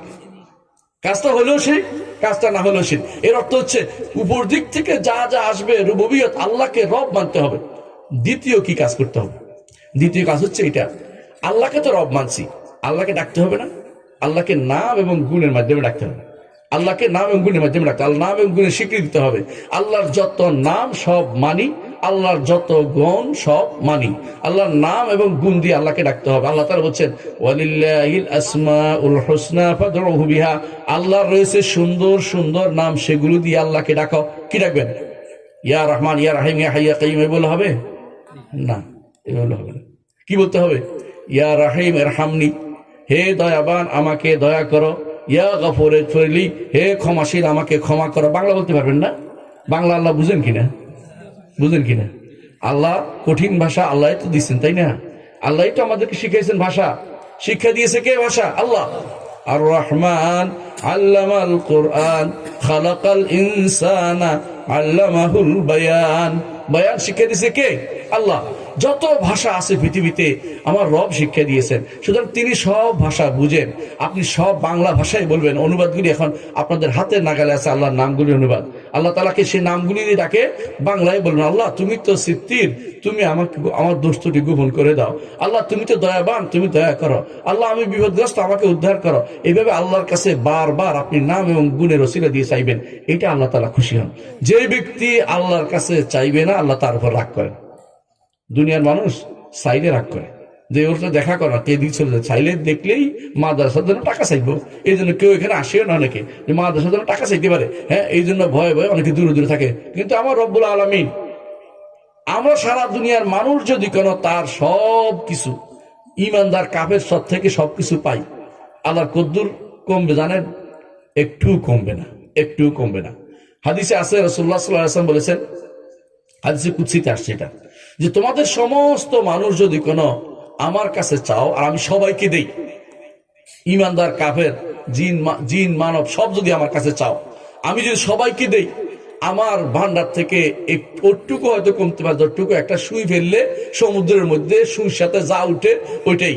এটা কেন বলা হয়েছে? আসলে তো কিছু আসবে না, আমরা পাবো না, ওইটুকুই। কিন্তু এটা আবার পূর্ণ হয়ে যাবে। আপনি ভালো করে জানেন, সমুদ্র থেকে সুই উঠেলে সমুদ্রটা খালি হয়ে যায় নাকি? পূর্ণ। এর অর্থ হচ্ছে আপনাকে দেওয়ার কারণে আল্লাহর ভান্ডারে একটু কোনো কমতি হবে না। আল্লাহু আকবার। সুতরাং আল্লাহ তাআলাই আপনার সবকিছু দিবেন, দুনিয়ার কেউ আপনাকে দিতে পারবে না। দুনিয়ার কেউ যদি দিতে হয়, আল্লাহ মঞ্জুর না করলে দিতে পারবে না। দুনিয়ার কেউ চাইলেও দিতে পারবে না। অনেক মানুষ আছে একজনকে ধনী করার জন্য এটা দেয়, ওইটা দেয়, ওইটা দেয়। আর সেই ব্যক্তি মনে করছে যে এগুলি তো ঠিক জিনিস না, একজনের কাছে বিক্রি করে দেয়। ধনী হয়ে যেতে হতে পারে না কেন? আল্লাহ তাআলার মঞ্জুর নাই। যে সে ব্যক্তি আল্লাহর উপর ভরসা করে নাই। আল্লাহর উপর যে ব্যক্তি ভরসা করবে, ওমাইয়া তাওয়াক্কাল আল্লাহ ফাহুয়া হাসবুহ, আল্লাহ তাআলা তার জন্য যথেষ্ট হয়ে যাবেন। সুতরাং দ্বিতীয় কাজ, ঈমান শুদ্ধ হতে হলে আল্লাহর নাম এবং গুণ সবগুলি মানতে হবে। আল্লাহ কোথায় আছে এটা ঠিক রাখতে হবে। আল্লাহ কোথায় আছেন? আরশের উপরে। যদি আপনাদের সমাজ ছাড়া অন্য কোন সমাজ হইতে বলতো কি আল্লাহ সর্বত্র বিরাজমান। যে কেউ বলবে আল্লাহ সর্বত্র বিরাজমান, সে ব্যক্তি কাফের এবং তার কোনো সালাত হয় না, জাকাত হয় না, কিছু কবুল হয় না। এমনকি সে ব্যক্তির পিছনে সালাত আদায় করা জায়েজ নাই। সে ব্যক্তির সালাত আদায় করা তার পিছনে জায়েজ নাই, কারণ সে ব্যক্তি ইমানদার নয় এবং তার সন্তানগুলিও বৈধ সন্তান হবে না, কারণ ইমানদার নয়। যেহেতু আপনি বুঝতে পারছেন, মুরতাদ হয়ে গেছে। ইমানদার মোরতাদ হওয়া বেশি খারাপ সাধারণ কাফের অবস্থা আছে। কাফের তো দিন বুঝে না বলে কাফের রয়েছে, আর মোরতাদ হয়েছে দিন থেকে বেরিয়ে যাওয়ার কারণে। এই জন্য মোরতাদের শাস্তি হচ্ছে মৃত্যুদণ্ড, কিন্তু কাফের শাস্তি কিন্তু মৃত্যুদণ্ড নয়। আপনারা ভালো করে জানেন। এর অর্থ হচ্ছে যে এইটা আমাদেরকে ঠিক রাখতে হবে। আল্লাহর নাম এবং গুণকে যথাযথভাবে, আল্লাহর নাম এবং গুণকে আমাদেরকে স্বীকৃতি দিতে হবে। এগুলি দিয়ে আল্লাহকে ডাকতে হবে। আল্লাহকে ডাকার জন্য কেউ কেউ খুঁজে পায় না, গান গায়, কি নাম ধরে ডাকবো তোমারে। কেউ কি নাম ধরে ডাকবো? আমার অভাব হয়েছে। আল্লাহকে এক নাম ধরে ডাকবো না, অসুবিধা কি? আল্লাহকে যে কোনো নাম দিয়ে তুমি ডাকতে পারো, না করে তুমি খুঁজে বেড়াচ্ছ আল্লাহর কি নাম ধরে ডাকবো। অনেকে গান বানায় বসে বসে, অনেকে আছে নাম দিয়ে কি হবে, নাম দিয়েও কাজ আছে। আল্লাহর নামটা, এক একটা নামের ভিতরে আল্লাহর অনেক গুণ আছে। একটা নামের ভিতরে অনেক গুণ, অনেক গুণ। ধরেন কাদির, ক্ষমতা তার, একটা নাম বললাম, আল্লাহর নাম না কাদির? আপনি আব্দুল কাদির নাম রাখেন না? আল্লাহ তাআলার নাম হচ্ছে কাদির। তো আল্লাহ তাআলা কাদির নামের অর্থ হচ্ছে তিনি ক্ষমতাবান। ক্ষমতাবান একটা গুণ। দ্বিতীয় গুণ হচ্ছে তিনি আপনাকে দিতে ক্ষমতা রাখেন কিনা, হ্যাঁ জানেন, তাহলে আপনাকে দেওয়ার ক্ষেত্রে তিনি সেখানেও তিনি ক্ষমতা রাখেন। আপনার সম্পর্কে তিনি জানেন কিনা, দিবেন কেমন নইলে, তাহলে এটাও ক্ষমতা রাখেন। তাহলে আল্লাহ তাআলার এক একটা নামের ভিতরে একাধিক গুণ আছে, এর বাইরে অনেক গুণ আছে, এগুলি সবগুলি স্বীকৃতি দিতে হবে। এটা হচ্ছে দ্বিতীয় কাজ। 3 নম্বর, এবার আপনার কাজ। এতক্ষণ দিতে গিয়ে আল্লাহ দিছে না, আল্লাহ রিজিক দিছে, আপনি আল্লাহর জন্য দিবেন কিনা, এই আপনি যেটা আল্লাহর দিকে দিবেন এটা না হচ্ছে উলুহিয়া বা ইবাদত। সহজ জিনিস না, কঠিন না। আল্লাহ আপনাকে সৃষ্টি করেছেন, আপনি স্বীকৃতি দিয়েছেন আল্লাহ আমার স্রষ্টা, এটা হচ্ছে রুবুবিয়ত। আল্লাহ যেহেতু আমার স্রষ্টা, আল্লাহর জন্য আমি ইবাদত করব, এটা হচ্ছে উলুহিয়ত। মানে আল্লাহ এবং আপনার মাঝে, আল্লাহ এবং আপনার মাঝে হচ্ছে আল্লাহ তাআলা দিয়েছেন, আমি আল্লাহর জন্য দিব। আল্লাহ তাআলা আমাকে রিজিক দিয়েছেন, আমি আল্লাহর জন্য যাকাত দিব। আমি আল্লাহ তাআলা আমাকে রিজিক দিয়েছেন, টাকা দিয়েছেন, আমি আল্লাহর জন্য কি দিব, সাদাকা করব। আল্লাহ তাআলা আমাকে শরীয়ত দিয়েছেন, আমি আল্লাহর শরীয়ত পালন করব। এই যে উভয়ের কাজটা, এইটার নাম হচ্ছে, একটা হচ্ছে রুবুবিয়ত, একটা হচ্ছে উলুহিয়ত। এটা একদম সহজ জিনিস, আপনি বুঝতে পারেন। আমরা যে সালাত আদায় করি, কার জন্য করি? আল্লাহর জন্য করি। এটার নাম কি? ইবাদত। ইবাদত যেহেতু আমার কাজ, আল্লাহর কাজ, আমাকে জীবন দিয়েছেন, এটা কার কাজ? আল্লাহর কাজ। আল্লাহর কাজটা হচ্ছে রুবুবিয়ত, রব। আর আমি যেটা করি এটা হচ্ছে উলুহিয়ত, কারণ আমি আল্লাহকে ইলাহ মানি, আল্লাহকে একমাত্র মাবুদ মানি। তো একজন ঈমানদারের প্রথম কাজ হচ্ছে আল্লাহকে রব মানা, দ্বিতীয় কাজ হচ্ছে আল্লাহর নাম এবং গুণ দিয়ে ডাকা, 3 নম্বর কাজ হচ্ছে এই ডাকাটা, আল্লাহর ইবাদত করাটা যেন একমাত্র আল্লাহর জন্য হয়। তাহলে শুধুমাত্র আমি ঈমানদার থাকবো, ঈমানদার থাকতে পারবো না। এই জন্য ঈমানদারের মর্যাদা অনেক বেশি। এই ঈমানের এই জায়গাটুকু এটা হচ্ছে তাওহীদ। তাওহীদকে যদি প্রতিষ্ঠা করে না যেতে পারেন, তাহলে আপনার আমার জীবন ব্যর্থ। এই জন্য আল্লাহ তাআলা কোরআনে কারীমে প্রথম যে আয়াতটি, শুরু থেকে যে আয়াতটি প্রথম আসছে, আগে বর্ণনামূলক আসছে। বর্ণনামূলক বুঝেন কিনা? বর্ণনামূলক হচ্ছে একটা বর্ণনা করছে, নির্দেশ আসে নাই। কিন্তু প্রথম নির্দেশ আসছে কি? ইয়া আইয়ুহান নাস উবুদু রাব্বাকুমুল্লাযী খালাকাকুম। হে মানুষেরা, ওই রবের ইবাদত করো যিনি তোমাদেরকে সৃষ্টি করেছেন। তাহলে রবের ইবাদত করব যিনি আমাকে সৃষ্টি করেছেন। ইবাদত করা কার কাজ? কার কাজ? বান্দার কাজ। এটার নাম কি? অর্থাৎ উলুহিয়ত প্রতিষ্ঠা করো। আল্লাযী খালাকাকুম, যিনি তোমাকে সৃষ্টি করেছেন। কার জন্য? রবের জন্য, যিনি আমাকে সৃষ্টি করেছেন। তাহলে একই প্রথম নির্দেশ যেটা দিয়েছে, সেটা অর্থ হচ্ছে একমাত্র আল্লাহর ইবাদত করো যিনি তোমাকে সৃষ্টি করেছেন। সুতরাং এই কাজটি প্রথমে করতে হবে, আল্লাহর ইবাদত করতে হবে। এইটাকে আমাদের খেয়াল রাখতে হবে। যে ব্যক্তি এটা করেন তারা হচ্ছে মুওয়াহহিদ। নবী রাসূলগণ সবাই এই নির্দেশ নিয়ে প্রেরিত হয়েছে। নবী রাসূলগণ আদম থেকে শুরু করে মুহাম্মদুর রাসূলুল্লাহ সাল্লাল্লাহু আলাইহি ওয়াসাল্লাম পর্যন্ত যত নবী রাসূল এসেছেন, সবাই এই নির্দেশ নিয়ে প্রেরিত হয়েছেন। কোরআনে আল্লাহ তাআলা বলে দিয়েছেন, এটা কি বলেছেন? ইল্লা নূহি ইলাইহি আন্নাহু লা ইলাহা ইল্লা আনা ফা'বুদুন। যখনই কোন নবী রাসূল পাঠিয়েছি, তাদের কাছে ওহী দিয়েছি যে একমাত্র আমি ব্যতীত, আল্লাহ ব্যতীত আর কোনো ইলাহ নেই, সুতরাং একমাত্র তারই ইবাদত করো। নবী রাসূল সবাই এই জন্য আসছেন। নবী রাসূলরা এর চেয়ে প্রথম, দুনিয়ার সবচেয়ে প্রথম কাজটা নিয়ে আসছেন। আমাদের নবী মুহাম্মদ রাসূলুল্লাহ সাল্লাল্লাহু আলাইহি ওয়াসাল্লাম তিনি কি কাজ করতেন? তিনি মক্কাতে কি নিয়ে ডাকছেন বলেন তো? মক্কাতে সালাত ফরজ হয়েছে কত বছর পরে জানেন? কি বলতে পারবেন? 10 বছর পরে। আহসান। তো 10 বছর পর্যন্ত, প্রথম 10টা বছর তিনি কিসের দাওয়াত দিলেন? যে কারণে তার উপরে এত আক্রমণ হইল, ইস্তিমরা কি জন্য হলো, এত কষ্ট দিল, সাহাবায়ে কেরাম কষ্ট দিল, শুধু তাওহীদ ফরজ ছিল, শুধু তাওহীদ, কিচ্ছু ছিল না, যাকাত, সাওম, হজ কিচ্ছু ছিল না, শুধু তাওহীদটা প্রথম বলছেন। তিনি বাজারে যাইতেন, রাসূলুল্লাহ সাল্লাল্লাহু আলাইহি ওয়াসাল্লাম বাজারে গিয়ে বলতেন, আইয়ুহান নাস কুলু লা ইলাহা ইল্লাল্লাহ তুফলিহু। হে মানুষেরা, বলো লা ইলাহা ইল্লাল্লাহ, সফল কাম হতে পারবে। শুধু একটুকু চাইছেন, লা ইলাহা ইল্লাল্লাহ। আর আপনি এখন লা ইলাহা ইল্লাল্লাহ জিকির শুনেন, হ্যাঁ শুনেন না? লা ইলাহা জিকির, লা ইলাহা ইল্লাল্লাহ জিকির করতে করতে কেউ বাসে উঠে যায়, দেখেন না? বাসে উঠে যায়, কেউ গাছে উঠে যায়, কেউ বা লটকে থাকে, আরেকজন পিটে নামা, দেখছেন আপনারা? আরেকজন কেউ মাইকের উপর দিয়ে উঠে, হ্যাঁ মানুষ সব পড়ে যাচ্ছে, লা ইলাহা ইল্লাল্লাহ জিকির করতেছে। কিন্তু এগুলো একটাও কি আল্লাহ লা ইলাহা ইল্লাল্লাহ যেটা চাইছে আমাদের কাছে, ওইটা একটাও না, এগুলো হাস্যকর। কেউ ইল্লাল্লাহ জিকির বানাইছে, লা ইলাহা ইল্লাল্লাহ বাদ দিয়ে ইল্লাল্লাহ বানাইছে। এগুলো আমাদেরকে আল্লাহ রাসূল শিক্ষা দেন নাই। যে জিনিস আল্লাহ রাসূল আমাদেরকে শিক্ষা দেননি, সেই জিনিস প্রতিপালন করা যাবে না, সেই জিনিস আমল করা যাবে না, সেই জিনিস থেকে দূরে থাকতে হবে। সুতরাং লা ইলাহা ইল্লাল্লাহর অর্থও জানতে হবে। লা ইলাহা ইল্লাল্লাহ কিছু জিনিসকে নিষেধ করে কিন্তু সাব্যস্ত করে জানতে হবে। লা ইলাহার শর্তগুলি মানতে হবে, যে এটা অন্তর থেকে হতে হবে, মন থেকে লা ইলাহা ইল্লাল্লাহ। আরবের মুশরিকরা অর্থ বুঝতো, এই জন্য তারা এটা বলতে তারা রাজি ছিল না। এই জন্য তারা কি বলতো? তারা বলতো আজাল আলিয়াতা ইলাহা ওয়াহিদা ইন্না হাযা লাশাইউন উজাব, সমস্ত আল্লাহকে এক আল্লাহ হয়ে গেল। অর্থাৎ তাদের তো আল্লাহ তো অভাব নেই, আপনাদেরও আল্লাহর অভাব নাই, নাউযুবিল্লাহ। সেটা কিরকম? হ্যাঁ, যত কল্লা তত আল্লাহ। কিছু কিছু মানুষ এরকম মনে করে। কারণ কি মানে, যে ব্যক্তি মনে করতেছে যে কলবের ভিতরে আল্লাহ বাস করে না, মান্না গুঞ্জম দার জমিন ও আসেমা লেকে গুঞ্জম দার কুলুবে মোমেনা। হ্যাঁ, কিছু মানুষ কবিতা বানাইছে, ফার্সি কবিতা, কি যে আসমান জমিনে জায়গা হয় না, মোমেনের কলবের ভিতরে আল্লাহর জায়গা। আরো বানাইছে বাড়াই, কুলুবুল মোমেনা আরশুল্লাহ, অন্তরের ইমানদারের অন্তর হচ্ছে আল্লাহর আরশ। নাউযুবিল্লাহ। আল্লাহ আরশ কি কত বড় জানেন? কে জানে? আমিও জানি না, আপনিও জানে না। আমার নবীও বলছেন ওয়াল আরশু লা ইয়াকদিরু কদরহু ইল্লাল্লাহ, আরশের পরিমাণ একমাত্র আল্লাহ ছাড়া কেউ জানে না। কারণ কি, আসমান এবং জমিন এবং এর মাঝে যা কিছু আছে সবকিছু, অর্থ কি সৃষ্টি, পুরো সৃষ্টি আল্লাহর কুরসির ভিতরে 7টা মুদ্রার মতো। আল্লাহর কুরসির ভিতরে 7টা মুদ্রার মতো। আর কুরসি হচ্ছে আল্লাহর পা রাখার জায়গা, 2 পা রাখার জায়গা।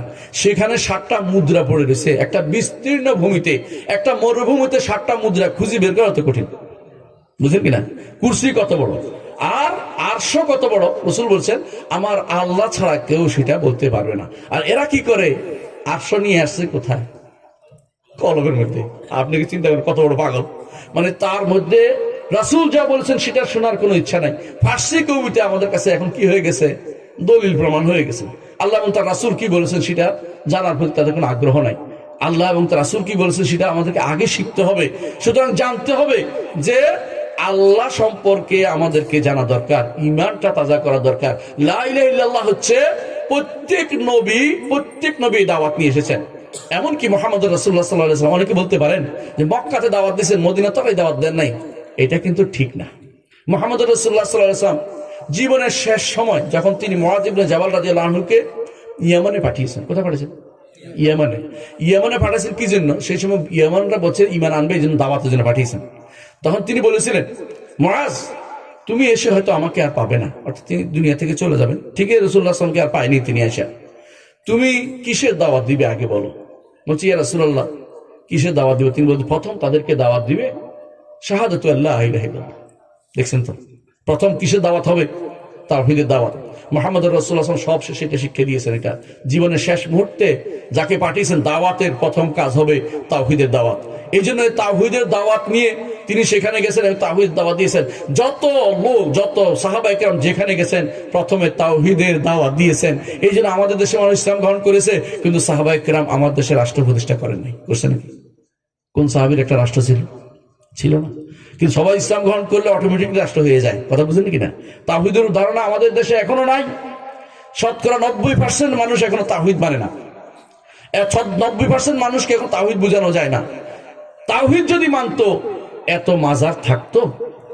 তাওহীদ যদি মানতো এত ভক্তি মাজার গজার মাছের প্রতি থাকতো? এত কচ্ছপের প্রতি এত এত ভক্তি কোথায় যেত? তাওহীদ তো আল্লাহ তাআলাকে যদি মানতো তাহলে এই দেশটা এত বেশি কুফরিতে লিপ্ত হতো না। প্রিয় ভাইরা, অনেকে বলতে পারে আমাদের সমাজ তো অনেকে ভালোই আছে, আমাদের সমাজ তো করে না, কবর পূজা করে না, কিন্তু কিছু মতবাদের পূজা করে। এটা বিশ্বাস করেন কিনা? কি মতবাদ জানেন তো? গণতন্ত্র একটা কুফরি মতবাদ। আপনাদের সমাজের লোকেরা কিন্তু গণতন্ত্রের কথা বলে না? না বললে কেউ কয় কি গণতন্ত্র সুপ্রতিষ্ঠার জন্য আন্দোলন করে এই হচ্ছে সে হচ্ছে। হ্যাঁ, আবার শহীদও দাবি করে। গণতন্ত্র প্রতিষ্ঠার জন্য আন্দোলন করলে শহীদ হবে না। মুহাম্মদ রাসূলুল্লাহ সাল্লাল্লাহু আলাইহি ওয়াসাল্লামকে জিজ্ঞাসা করা হয়েছিল, আমাদের মধ্যে কেউ যুদ্ধ করে বীর বলার জন্য, কেউ যুদ্ধ করে নিজের বংশের মর্যাদা রক্ষার জন্য, কেউ যুদ্ধ করে নিজেকে প্রতিষ্ঠা করার জন্য, কেউ যুদ্ধ করে সম্পদের জন্য, কে শহীদ? রাসূলুল্লাহ সাল্লাল্লাহু আলাইহি ওয়াসাল্লাম বলেছেন, মান কাতালা লিতাকুনা কালিমাতুল্লাহি আল-উলিয়া, যেই ব্যক্তি আল্লাহর কালিমাকে বুলন্দ করার জন্য যে ব্যক্তি যুদ্ধ করবে সেই ব্যক্তি হচ্ছে শহীদ এবং শহীদ হবে সেই ব্যক্তি হচ্ছে আল্লাহর পথে যুদ্ধ করছে। একটু চিন্তা করেন আল্লাহর কালিমা কোনটা প্রথম? লা ইলাহা ইল্লাল্লাহ কালিমাতুল্লাহিল উলিয়া ওয়া কালিমাতুল্লাযিনা কাফারু হিয়াস সুফলা। আল্লাহ তাআলা বলছেন কাফেরের কালেমা হচ্ছে নিচু, ইমানদারের কালেমা হচ্ছে উঁচু। ইমানদারের কালেমা হচ্ছে লা ইলাহা ইল্লাল্লাহ, আর কাফের এটা বলতে চায় না, তার শিরকের কালেমা, এই জন্য শিরকি কালেমাগুলো হচ্ছে নিচু।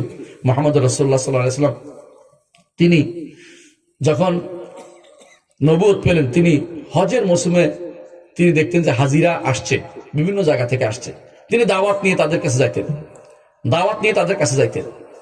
কিভাবে যাইতেন? দেখছেন যে তারা বলতেছে লাব্বাইক লা শারীকা লাক। আমরা এখন হাজিরা বলি না, লাব্বাইক আল্লাহুম্মা লাব্বাইক, লাব্বাইক আল্লাহুম্মা লাব্বাইক, লাব্বাইক লা শারীকা লাক।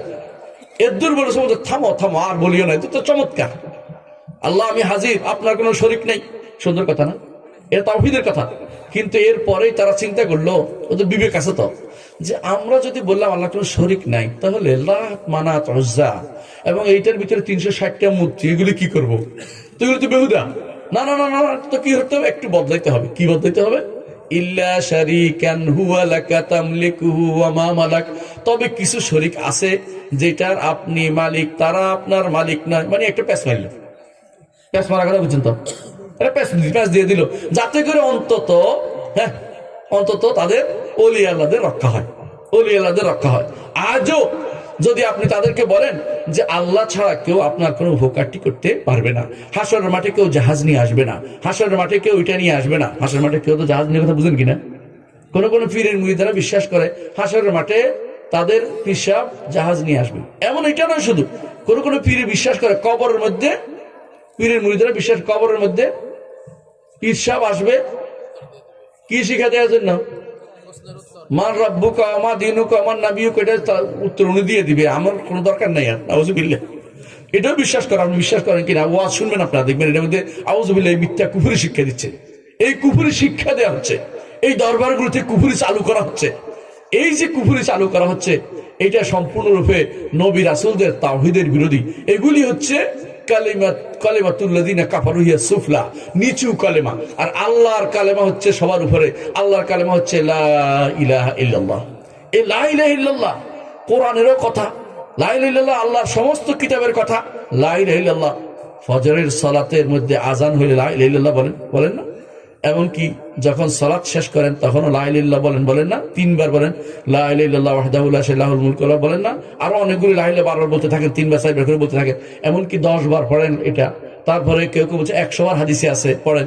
কারণ আবার যখন রাসূলুল্লাহ সাল্লাল্লাহু আলাইহি ওয়াসাল্লাম বলেছেন, দেখেন মান কান আখিরু কালামি লা ইলাহা ইল্লাল্লাহ দাখাল জান্নাহ, যার সর্বশেষ কালাম হবে লা ইলাহা, জান্নাতে প্রবেশ করবে। সর্বশেষ কালাম বুঝছেন কি? মরার সময় কি বলবেন? লা ইলাহা ইল্লাল্লাহ বলে মরে গেছেন, জান্নাতে যাবেন। কিন্তু অর্থ জানি বলতে হবে। শুধু মুখের মধ্যে উচ্চারণ করাই দিচ্ছেন, কলা গাছের নিচে গিয়ে নিয়ে মনে করাই দিচ্ছেন, কোন কোন লোক মনে করাই দেয়, এগুলো কিন্তু কাজে আসবে না। অর্থ জেনে যে লা ইলাহা ইল্লাল্লাহ অর্থ হচ্ছে এটা, আল্লাহ ছাড়া কারো ইবাদত করব না, আল্লাহ ছাড়া কারো জন্য সেজদা করব না, আল্লাহ ছাড়া কারো কাছে আহ্বান জানাবো না, আল্লাহ ছাড়া কারোর উপর ভরসা করব না, আল্লাহ ছাড়া কাউকে ভয় পাবো না, আল্লাহ ছাড়া কারো কাছে আশা করব না, আল্লাহ ছাড়া কাউকে মাত্রাতিরিক্ত ভালোবাসবো না। আল্লাহকে সবকিছু চেয়ে বেশি ভালোবাসতে হবে। আল্লাহর ভালোবাসা বুঝেন? আপনি যদি স্ত্রী ভালোবাসেন না, খাবার ভালোবাসেন না, এটা নিষেধ নাই। কেন? এটা স্বাভাবিক ভালোবাসা, আল্লাহর জন্য ভালোবাসা হতে হবে। স্ত্রী যদি কোনো আল্লাহর বিরুদ্ধে চলে, আল্লাহর জন্য তাকে ঘৃণা করতে হবে। সন্তান যদি আল্লাহর বিরুদ্ধে চলে, আল্লাহর জন্য তাকে ঘৃণা করতে হবে। কিন্তু যদি সন্তান আল্লাহর কথা অনুসারে চলে, স্ত্রী আল্লাহর কথা অনুসারে চলে, স্বামী আল্লাহর কথা অনুসারে চলে, তাহলে আল্লাহর জন্য তাকে ভালোবাসা। এই জন্য আল হুব্বু ফিল্লাহ ওয়াল বুগদু ফিল্লাহ, আল্লাহর জন্য ভালোবাসবেন, আল্লাহর জন্য কাউকে ঘৃণা করবেন। আল্লাহর জন্য যদি কাউকে ভালোবাসেন, সেটা হচ্ছে আমরা প্রথমে বলেছিলাম, সেটার পুরস্কার অসাধারণ। আপনি এই পুরস্কার এত বেশি পাবেন যে আপনি খুশি হয়ে যাবেন সেদিন।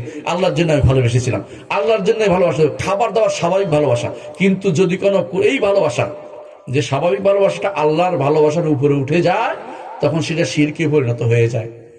কথা বলছেন কিনা? আপনি যদি মনে করেন টাকা দরকার, আমার টাকা দরকার, কোত্থেকে পাই বড় কথা নয়, শিরিক করি কুফরি করি যেমনি পাই, টাকা পাইলে আমার চলে। আপনি কিসের ইবাদত করতেছেন? টাকার ইবাদত করতেছেন।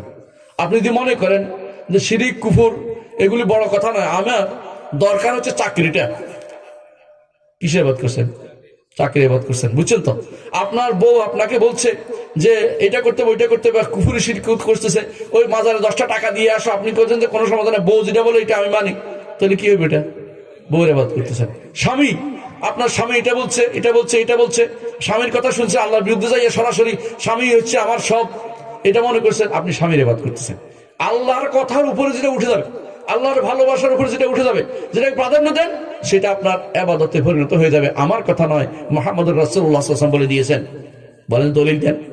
রাসূলুল্লাহ সাল্লাল্লাহু আলাইহি ওয়াসাল্লাম বলেছেন, তায়েসা আব্দুদ দিনার, ধ্বংস হোক দিনারের দাস।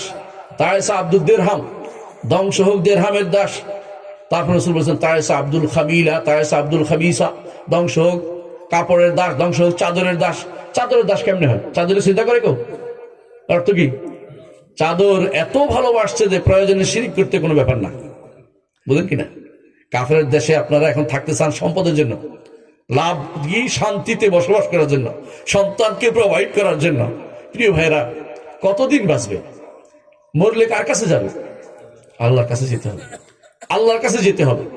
আপনি আজ দুনিয়া পাওয়ার জন্য আখিরাতকে বিসর্জন দিয়ে দিলেন।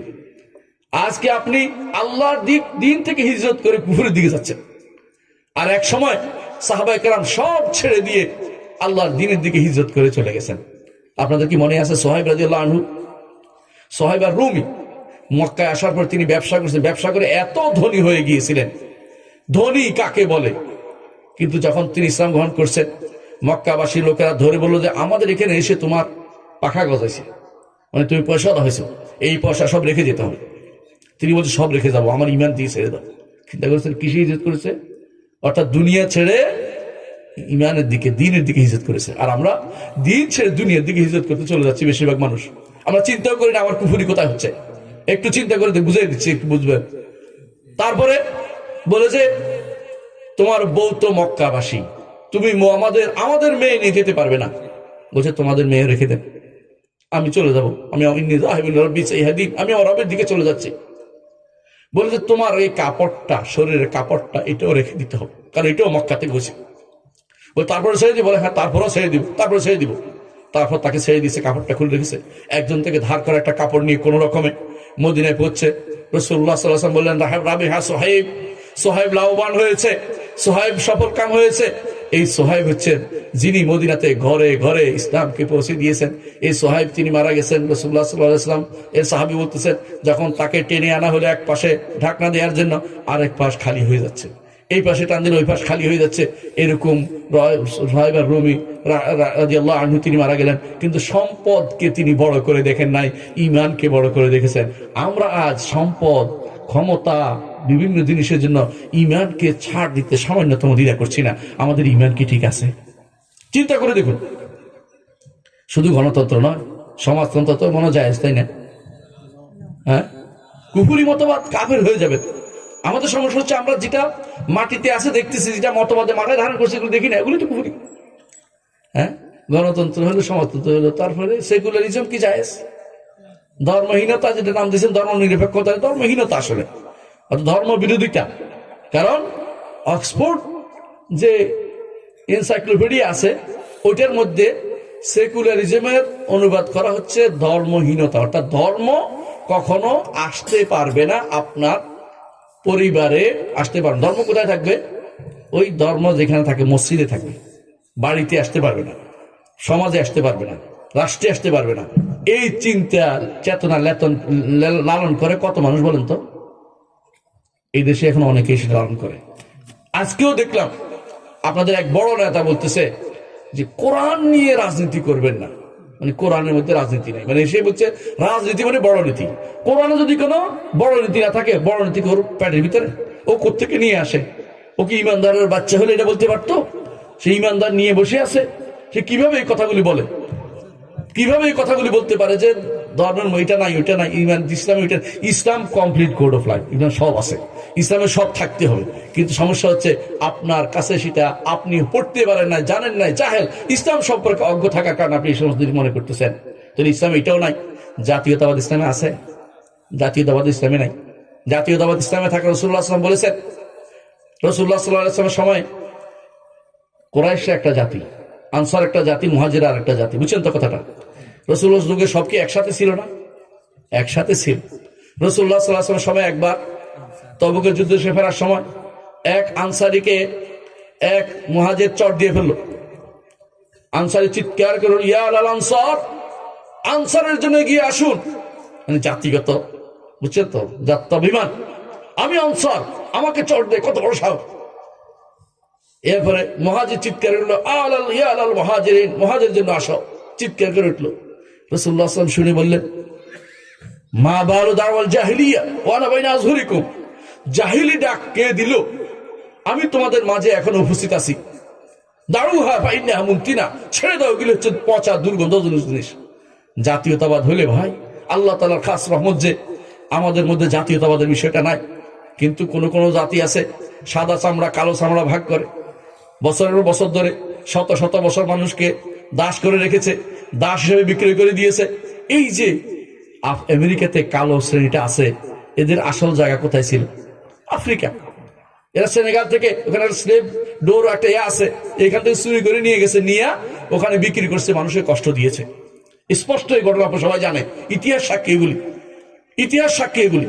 কষ্ট দিয়েছে এমন এখনো পর্যন্ত যদি কোনো সাদাদের কোনো স্কুল হয়, কালোরা ঢুকতে পারে না, ও বাইরে ভিন্ন একটা কাপড় দিয়ে তাকে আলাদা পড়াতে হয়, ওরা একসাথে পড়তেও রাজি নেই, এখনো পর্যন্ত সেটা হয়। এর অর্থ হচ্ছে কতটুকু তারা মানুষের ভিতরে বিভেদ সৃষ্টি করে দিয়েছে, আপনি বুঝতে পারছেন? আল্লাহ তাআলা এই জিনিসটা আমাদের থেকে উঠিয়ে দিয়েছেন। এটা হচ্ছে অবিয়াতুল জাহিলিয়া, জাহিলি কাজ। রাসূলুল্লাহ সাল্লাল্লাহু আলাইহি ওয়াসাল্লামের কাছে বেলাল হাবশী ছিলেন কিনা, সুহাইব আর রুমি ছিলেন কিনা, সালমান ফারসি ছিলেন কিনা, এমনকি যায়েদ ইবনে হারেসা দাস হিসেবেও ছিলেন। এর অর্থ হচ্ছে রাসূলুল্লাহ সাল্লাল্লাহু আলাইহি ওয়াসাল্লাম তিনি সবাইকে নিয়েছিলেন, সেখানে কোনো জাত্যাভিমানের কোনো কিছু ছিল না, জাতীয়তাবাদ এই জন্য ইসলাম অনুমোদিত না। এটা নিয়ে উস্কে দেওয়া হচ্ছে জাহিলি মতবাদ, এটাও ইসলাম অনুমোদন করে না। এগুলি মাথার ভিতর থেকে তাড়িয়ে দিতে হবে, নাহলে আপনি বুঝতে পারছেন যে আপনি এখন পর্যন্ত ইমানের স্বাদ পাননি।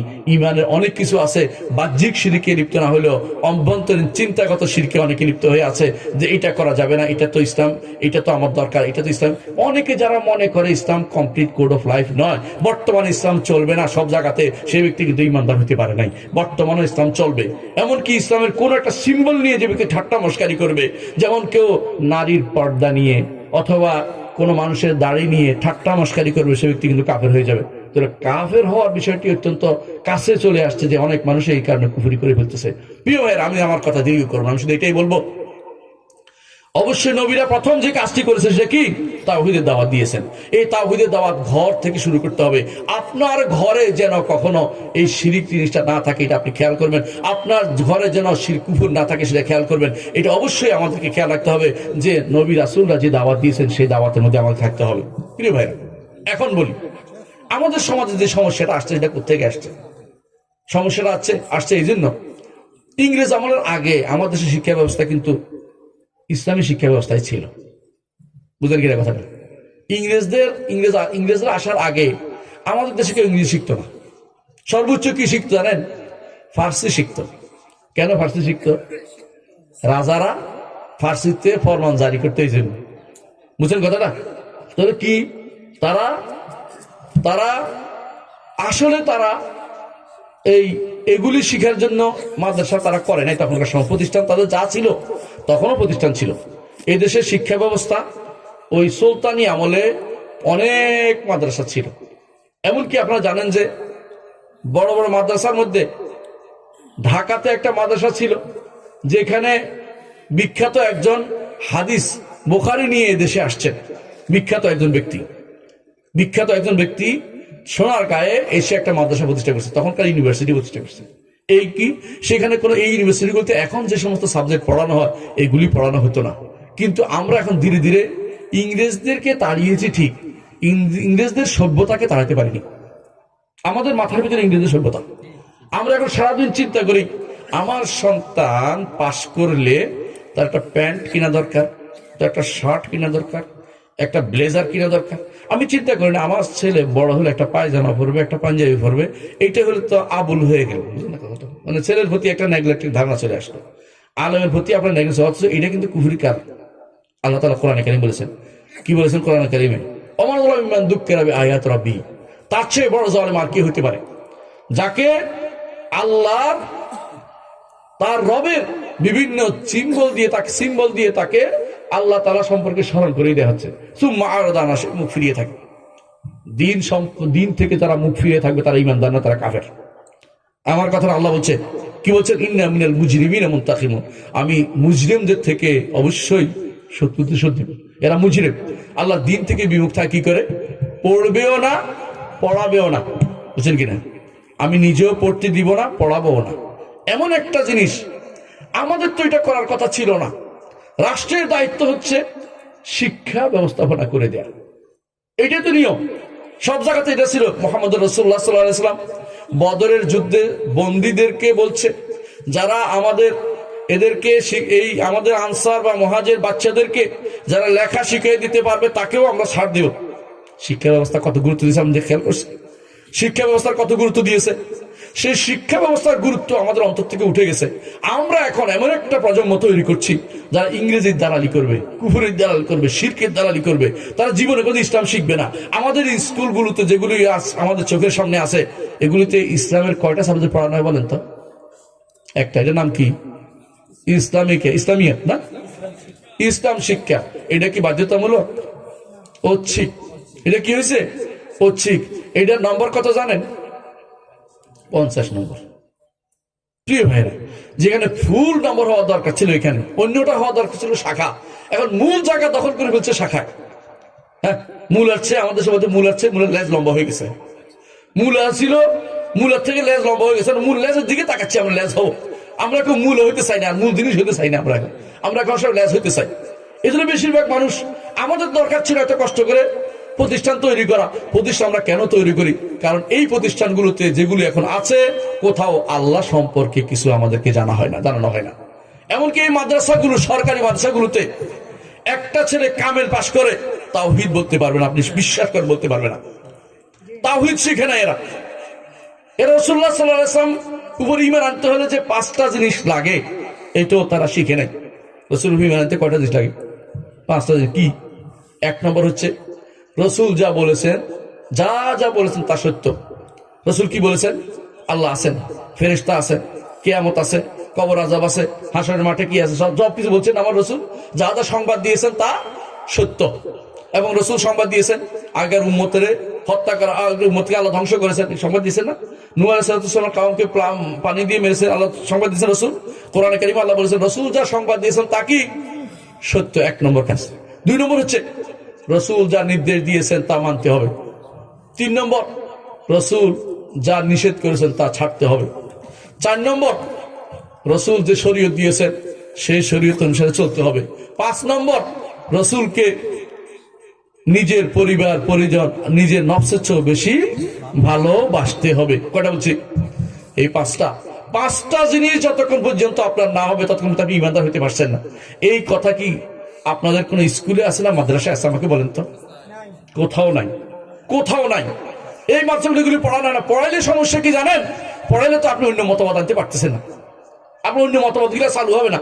কারণ রসুলের নির্দেশ মানতে হবে, রসুলের নিষেধ ছাড়তে হবে, রসুলের যা দিয়েছেন সেটা শরীয়ত হিসেবে নিতে হবে। এখন প্রশ্ন হবে শরীয়ত তোলে প্রবর্তন করতে হবে। এইটা তো মগার মানতে রাজি হচ্ছে না। কি শরীয়ত প্রবর্তনের কথা চলে আসে, আরে আল্লাহ এইটা পড়ালে তো কি হয়ে যাবে? হ্যাঁ, সন্ত্রাসী। তারপরে বলবে যে এরা প্রতিক্রিয়াশীল, এরা মৌলবাদী, এরা অমুক তমুক। আপনাদেরকে যে সমস্ত দোষগুলি এখন দেয়া হচ্ছে, এইগুলি আমাদের ঈমানদারদের জন্য এগুলি আগে থেকেই বন্টন করা আছে। কে বন্টন করছিল? কাফেররা। তখনকার দিনে আমার নবীকে কি বলতেন? জাদুকর। আর কি বলতেন? কবি। আর কি বলতেন? পাগল। আরো কি বলতেন? জিনে ধরছে। কোনো কিছু বাদ নাই, যত রকমের দোষ আছে সব দিছেন। আপনাদেরকে ঈমান নিয়ে চললে আপনাদেরকে বিভিন্ন রকমের দোষ ত্রুটি দিবেই। ঈমান নিয়ে থাকতে পারলে আপনাকে বলবে, আপনার বউ বলবে, আপনার আশেপাশের লোকে বলবে ওই লোকটা তো হারে ভালো ছিল, কেমনে খারাপ হয়ে গেল। হ্যাঁ, চৌকস একটা ছেলে ছিল, তার বাপে তারে মাদ্রাসা পড়াইয়ে বরবাদ করে দিছে। হ্যাঁ, হাসাহাসি করে। বুঝছেন কথাটা? এগুলি হচ্ছে হাসাহাসি চলবেই, কিন্তু আপনি আখিরাতকে প্রাধান্য দিবেন। বা তুসিরুল হায়াতুদ দুনিয়া ওয়াল আখিরাতু খায়রুন ওয়া আবকা। দুনিয়ার জীবনকে প্রাধান্য দ্বারা যায়। তারা হিজরত করে কোত্থেকে? ঈমান থেকে কুফর দিয়ে হিজরত করছে। মুহাম্মদ রাসূলুল্লাহ সাল্লাল্লাহু আলাইহি ওয়াসাল্লাম বলেছেন ইন্নামাল আমালু বিন্নিয়াত ওয়া ইন্নামা লিকুল্লি ইমরিইন মা নাওয়া ফামান কানাত হিজরাতুহু ইলাল্লাহি ওয়া রাসূলিহি ফাহিজরাতুহু ইলাল্লাহি ওয়া রাসূলিহি। হিজরত হবে আল্লাহ এবং তার রাসূলের দিকে। এই জন্য এর নাম হচ্ছে দুইটা হিজরত। আল্লাহর দিকে হিজরত কেমনে করবেন? শিরিক, কুফরি, নেফাকি ছেড়ে দিয়ে আল্লাহর দিকে হিজরত করবেন। আর রাসূলের দিকে হিজরত কিভাবে করবেন? বেদাত ছেড়ে দিবেন, অন্য কারো মতবাদ নেওয়া থেকে ছেড়ে দিবেন, রসুলকে আদর্শ মানবেন, রসুলকে একমাত্র আদর্শ মানবেন, অন্য সবকিছু ছেড়ে রসুলের দিকে ফিরে আসতে পেরেছেন। এটা হচ্ছে আপনার হিজরত।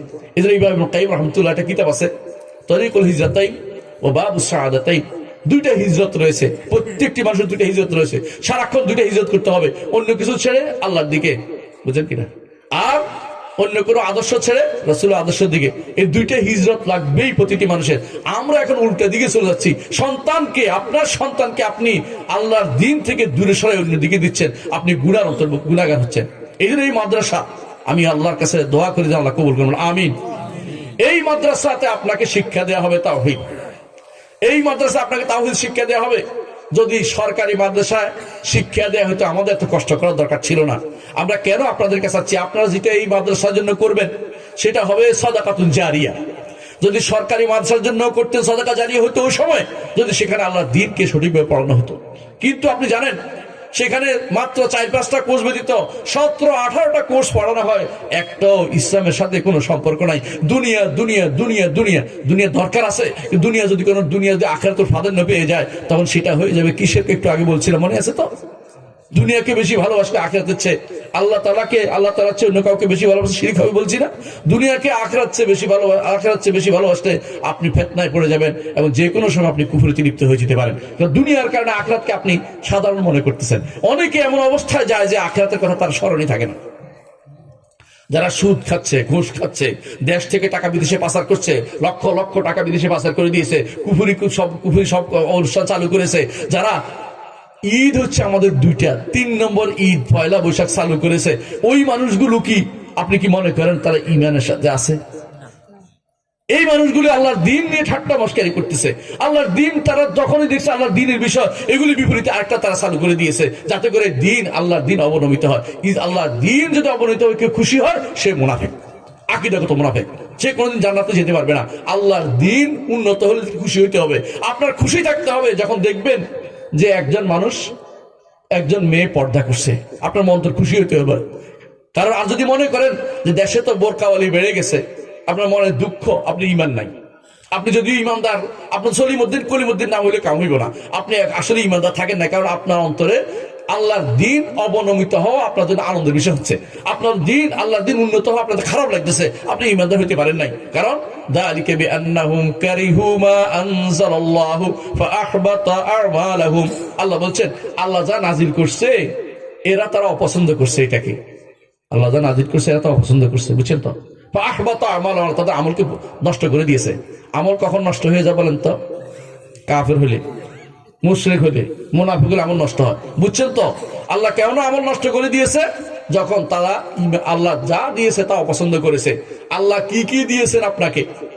আল্লাহ আপনাকে কি দিয়েছেন? আল্লাহর বিধান প্রবর্তন করতে হবে, তাই না? চোরের হাত কাটাটা আল্লাহ দেয় নাই?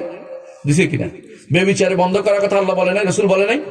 হ্যাঁ, ওয়ালা তাকরাবু জিনা, জিনার কাছেও যেও না। আর আপনি নারী পুরুষ একসাথে ছেড়ে দিয়েছেন, নারী পুরুষে একসাথে চাকরি করতেছে। বিশ্বাস করুন, এর চেয়ে জিনা বেবিচারের সবচেয়ে খারাপ জায়গা আর কোনো কিছু হতে পারে না। কারণ একটা মেয়ে যদি কোনো তার স্বামীর কাছে শুধু রাতে যায়, খেয়াল করেন, সারাদিন চাকরি করে কোথায়? অফিসে আরেকটা বস আছে, অমুক আছে, তমুক আছে, সবাই তারে খুশি করতে হয়। বাসায় যখন যায় স্বামীর জন্য আর কিছু অবস্থা থাকে না, তখন সে গা হেলে যায়, কারণ শরীর অবস্থা তার খারাপ। এই মেয়েরা সারাদিন যাদের সাথে থাকে তাদেরকে কেউ ভালোবেসে ফেলতে পারে। কারণ যতই হোক, ইজা কাসুরাল ইমসাস, যখন একটা মানুষ বারবার সামনে আসবে তখন কালোর সুন্দর, শয়তান 3 নম্বর হবে, সুন্দর লাগিয়ে দিবে। মুহাম্মদুর রাসূলুল্লাহ সাল্লাল্লাহু আলাইহি ওয়াসাল্লাম বলেছেন, মা খালা রাজুলুম বিমরাতিন ইল্লা শাইতানু সালিসুহুমা। একটা নারী এবং পুরুষ যখন একান্ত হয়, একটা নারী একটা পুরুষ, 3 নম্বর হয় শয়তান। 3 নম্বর হয় শয়তান। আপনি ঘরে সুন্দরী বউ থাকলেও ওই কালো যেটা আপনার অফিসে চাকরি করে, এটার প্রতি আপনার মন টেনে যাবে। ঘরে একজন ভালো সুপুরুষ থাকলেও যে অফিসে আপনি চাকরি করেন ওই বেটার মুখ সিবি সিবি কথা করছে আপনার ভালো লাগতেছে, ওই বেটা কিন্তু ঠিক শেষ পর্যন্ত আপনার ডুবাবে, আপনার ইজ্জত হরণ করবে। আপনি সেই অফিসে কেন চাকরি করতে গেছেন? শরীয়ত কি আপনাকে এই চাকরি করতে বলেছে? চাকরগিরি করতে বলেছে? আরবরা কোনোদিন এই কাজটি করেন নাই। সাহাবা ইকরামের কোনো নারীরা কোনোদিন চাকরিতে যায় নাই, তাদের কি জীবন চলে নাই? রাসূলুল্লাহ সাল্লাল্লাহু আলাইহি ওয়াসাল্লামের যুগে কয়জনের কয়টা অট্টালিকা ছিল ভাই? কয়জনের টাকা পয়সা ছিল? বেশিরভাগই মাসের পর মাস তাদের খাবার জুটত না, হয়তো খেজুর এবং পানি। তাও খেজুর নিজেদের ছিল না। ইহুদিদের বাগানে চাকরি করলে একটা দুটা খেজুর দিত, একটা বালতি উঠেলে একটা খেজুর দিত, পানি কূপ থেকে পানি উঠে দিলে একটা একটা খেজুর দিত, গনে গনে খেজুর দিত, এরকম দিত। তারপরেও তারা নিজের স্ত্রীকে অন্যের কাছে চাকরি করতে দেয় নাই। আর আপনি চাকরি নয় শুধু তাদেরকে ছেড়িয়ে দিয়েছেন, এমনকি চাকরি না হলে আপনার ভালোই লাগে না। এই মেয়ে চাকরি না করলে কেমন হলো, টাকা পয়সা আমি একা কেন করবো? আরে আত্মমর্যাদা বোধ তোমার, তুমি যে পুরুষ, তুমি কোথায়? পৌরুষত্ব তোমার কথা। তোমার স্ত্রী আরেকজনের কাছে চাকরি করবে কেন? তোমার স্ত্রী আরেকজন দেখবে কেন? একটা নারীকে আরেকজন দেখবে, এটা কোনো পুরুষ মানুষ সহ্য করতে পারে না। এমনকি এটা হাসির গল্প শুনে, আরব দেশে এক বেটা দোয়া করতেছে, ওই যে যখন জানাজা পড়ে না, তখন তো আল্লাহ শব্দ করে উচ্চারণ করে দোয়া করতে, আল্লাহ তাকে তার বউ মারা গেছে আর কি, এখন পাশের লোকে দোয়া করতেছে, আল্লাহ তাকে তার স্বামী থেকে উত্তম স্বামী মিলে দিছে এক থাপ্পড় করে। কিরে, আমার বউর সাথে খারাপ ব্যবহার করছি, তুই কেমন বুঝলি? আমি তো সবসময় ভালো ব্যবহার করতাম, তুই আমার অপবাদ দিচ্ছিস। কারণ আমি দোয়া করতেছি, আমি তো মনে করছি তুই আমার খারাপ কথা করতেছিস, এই জন্য আমি তো থাপ্পড় দিই, সরি। মানে হয়তো বুঝতে পারে না যেটা দোয়ার অংশ, বুঝলেন না কথাটা? তো এই জন্য মানে সে মনে করছে আমার বউ সম্পর্কে কথা বলছে। আরবরা এটা কঠিন ভাবে নেয়। আপনি যে আরবদের জিজ্ঞাসা, আমরা তো মানুষ জিজ্ঞাসা করি কেমন আছেন, পরিবার ভাবি কেমন আছে, আরবদের ভাবি করলে খবর আছে, আপনার থাপ্পড় দিবে দূরে কে বেয়াদব, তুই আমার পরিবারে হাত দিছিস কি জন্য? তোর কথা জিজ্ঞাসা করবে আমি কেমন আছি, এটা যথেষ্ট। পরিবারের ব্যাপারে জিজ্ঞাসা করার তোমার অধিকার নাই, কারণ নিজের আত্মমর্যাদা বোধ আছে। আপনার মেয়ে সম্পর্কে আগে জিজ্ঞাসা করবে, আপনার স্ত্রী সম্পর্কে আগে জিজ্ঞাসা করবে, আপনার বোন সম্পর্কে আগে জিজ্ঞাসা করবে, এটা অপমানজনক বিষয়। বিয়ে শাদী হলে আলাদা কথা, এর বাইরে কোনো কথা আরেকজন আপনার সম্পর্কে জিজ্ঞাসা করবে। আরবদের মধ্যে সাংঘাতিক মরুবোধ, সাংঘাতিক মানবতা বোধ আছে, এবং তাদের মধ্যে আত্মমর্যাদা বোধ আছে। আমাদের মধ্যে এটা নাই বলেই নিজের বউকে ছাড় দিচ্ছি, নিজের মেয়ে বোনের ছাড় দিচ্ছি। এরা হচ্ছে দায়ুস, এরা হচ্ছে কি দায়ুস। এটা কেমনে বলে দায়ুস? আমার কথা নয়। রাসূলুল্লাহ সাল্লাল্লাহু আলাইহি ওয়াসাল্লাম দায়ুসের জন্য কি বলেছেন? লা ইয়াদখুল জান্নাহ, জান্নাতে যাবে না। কেন? কারণ ওই ব্যক্তি দায়ুস যে ব্যক্তি নিজে জানে যে তার স্ত্রী, তার কন্যা, তার ফুফু, তার বোন ইত্যাদি তার পরিবারের লোকেরা হারাম কাজে লিপ্ত আছে, আর সে চুপ মেরে বসে আছে, সেই ব্যক্তি দায়ুস। বুঝতে পারছেন? হারাম কাজে লিপ্ত থাকার পর চুপ মেরে বসে আছেন। আপনি যখন জানেন যে আপনার মেয়ে কলেজ এবং বিভিন্ন জায়গাতে পড়ে হারাম শিখতেছে, আপনার অথবা গান শিখতেছে, অথবা গান বাদ্য করতেছে, অথবা পিকনিকে যাইতেছে, ওখানে যাইয়া ছেলে মেয়ে একসাথে হবে, আপনি সেখানে চুপটি মেরে টাকা দিচ্ছেন, যা ঘুরে আর সংস্কৃতি মনে হয়, সংস্কৃতি মনে হয় না, শয়তান মনে হচ্ছে, শয়তান বানানো হচ্ছে ওদেরকে। আপনি দায়ুস হয়ে যাচ্ছেন। আপনার মেয়েদেরকে পড়াইতে হলে এই মাদ্রাসা লাগবে, এই মাদ্রাসা থেকে শিখবে। আপনার সন্তান ছেলেকে পড়াইতে হলে এই মাদ্রাসাগুলি লাগবে। এই মাদ্রাসাগুলি হচ্ছে ঈমান রক্ষার সর্বশেষ ঘাঁটি আমাদের জন্য। আমাদের আর কোথাও বলার অধিকার নাই। আমাদের কোনো সরকার নেই, সরকাররা আমাদের কথা বলে না, আমাদের চিন্তা কেউ করে না। এদেশে যদি কোনো সবচেয়ে বেশি অবহেলিত হয়, আমরা মুসলিমরা অবহেলিত সবচেয়ে বেশি। তথাকথিত উমরা সোমরারা তারা সবকিছু নিয়ে নিছে। বুঝুন কিনা কথাটা? এদেশে এখনো যারা ইমানকে ভালোবাসে তাদের কথা কেউ শোনে না। তারা নিজের মন মতো করে একটা সংবিধান রচনা করবে, আর আমার উপর জোর করে চাপিয়ে দিবে। আমি কি আমার মতামত কি নেই সেটার জন্য না, গায়ের জোরে একটা দিন চাপিয়ে দিয়েছে। এই এত বছর ধরে স্বাধীনতার পর থেকে বা স্বাধীনতার আগ থেকেও ইসলামকে আমাদের দিন মানতে হবে, দিন হিসেবে চালু করতে হবে। এবার কি আমাদের দ্বিমত আছে কারণ?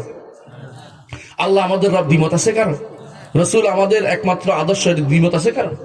অথচ এটা কি আমাদের সংবিধানে আছে? নাই। আমাদের শিক্ষা ব্যবস্থা আছে? নাই। এটা যদি থাকে তো হোমরা সোমরা তৈরি হবে কেন? হোমরা সোমরা তৈরি হবে না। ইউরোপ আমেরিকা যে সমস্ত শয়তান বাবা তারা পাশ করে বিভিন্ন রকম ডিগ্রি দিয়ে পাঠাচ্ছে, চাকরি দিচ্ছে, ইউনিভার্সিটিগুলোতে বিভিন্ন পোস্টে জোর করে চাকরি দিয়ে দিচ্ছে। এমনকি কোন কোন ইউনিভার্সিটি এমনও আছে, আপনি জানেন, আমেরিকান ডিগ্রি না হলে ওখানে চাকরি হয় না, বাইরের ডিগ্রি না হলে চাকরি হয় না। তো বাইরের ডিগ্রি বলতে আরব দেশ বুঝায় নাই, বুঝাচ্ছি না। বাইরের ডিগ্রি মানে আমেরিকা, লন্ডন, অস্ট্রেলিয়া, মানে যেগুলি ইউরোপ আছে, ওই সমস্ত দেশের কোন ডিগ্রি হলে শুধুমাত্র সেখানে একজন মানুষ শিক্ষক হিসেবে ঢুকতে পারে। হ্যাঁ, চিনেন কিনা? ঢাকাতে একটা বিশাল ইউনিভার্সিটি আছে, বেসরকারি আরেকটা ইউনিভার্সিটি আছে। সেখানে ওই দিন দেখলাম বলতেছে এলজিবিটি কিউ বুঝছেন কিনা? হ্যাঁ, বাংলাদেশের পরীক্ষার একটা ফলাফল নিয়ে সমীক্ষা আলোচনা করতেছে। মানে এই যে একটা ইউনিভার্সিটি আছে, নারী এবং পুরুষ, ছেলে এবং মেয়ে একই রুমে থাকে, নাউজুবিল্লাহ। ইউনিভার্সিটিতে নারী পুরুষ একসাথে রাখার কারণে ওই যে সমকামিতা চালু হয়েছে, এইটার কি উপকার অপকারিতা নিয়ে আলোচনা হচ্ছে এখন। যে এটা হচ্ছে তাদের মন বড় করতেছে। ওই বদমাইশ, তুই যদি তোর বাপে যদি কোনো সমকামিতা করতে তুই দুনিয়াতে আসতে পারতি? ওই জানোয়ার, তোর বউ, তোর জামাই যদি তোর বাপ যদি, তোর মা যদি কোনো সমকামী হইতো তুই দুনিয়াতে আসতি? তাহলে ছেলে মেয়েগুলি কোথেকে আসতো দুনিয়াতে? দুনিয়া নষ্ট করার জন্য সমকামিতা চালু করা হচ্ছে। লূত আলাইহিস সালামকে আল্লাহ তাআলা এইটা বন্ধ করার জন্য একজন নবী পাঠিয়েছেন। আর এখন এটাকে প্রমোট করা হচ্ছে, এটাকে সংবিধানে অধিকার দেওয়া হচ্ছে, এটাকে ইউনিভার্সিটি ভর্তির জন্য একটা যোগ্যতা বিবেচনা করা হচ্ছে, এদের জন্য স্পেশাল কোটা রাখা হচ্ছে। কিসের কোটা? দুনিয়ার কোটা সব বাতিল, এটাও বাতিল হওয়া উচিত। কোনো কোটা থাকতে পারবে না। আমার অন্তরের কথা বলার মতো কোনো জায়গা নেই, আমার মনের কথা বলার মতো কোনো অবস্থান নেই। আপনারা জোর করে চাপিয়ে দিবেন, আমাকে মেনে নিতে হবে কেন? এদেশের মানুষ আল্লাহকে ভালোবাসে, রাসূলকে ভালোবাসে, ইসলামকে ভালোবাসে। তিন জিনিস আমার সংবিধানে কেন থাকলো না? এইগুলি আমি আর বলার জায়গা পাচ্ছি না। এই জন্য আমাদেরকে নিজেদের তৈরি করতে হবে, নিজেদের হেফাজত করতে হবে। কিভাবে হেফাজত করতে হবে? এই মাদ্রাসাগুলো প্রতিষ্ঠা করতে হবে, যেখানে পড়লে আপনার সন্তান হবে আখিরাতের সম্পদ। আখিরাতের সম্পদ হবে। আখিরাতের সম্পদ বুঝেন কিনা? আখিরাতের সম্পদ বুঝেন কিনা? আপনি যদি আপনার সন্তানকে মসজিদে নিয়ে আসেন, মাদ্রাসায় নিয়ে আসেন, এখানে পড়ান, প্রতিদিন যা শিখবে আখিরাতে আপনার আমল নামা সেটা লেখা হবে। আমল নামার সঙ্গে যুক্ত হয়ে যাবে। আপনি কবরে বসে চক্রবৃদ্ধি হারে এটা সব পেয়ে থাকবেন। চক্রবৃদ্ধি কেমনে বুঝেন তো? চক্রবৃদ্ধি বুঝেন কিনা? দুনিয়ার বুকে সুদ মানুষ চক্রবৃদ্ধি হারে খায় না। আমরা সুদ খাচ্ছি না, আমরা সওয়াব নিচ্ছি। কেমনে?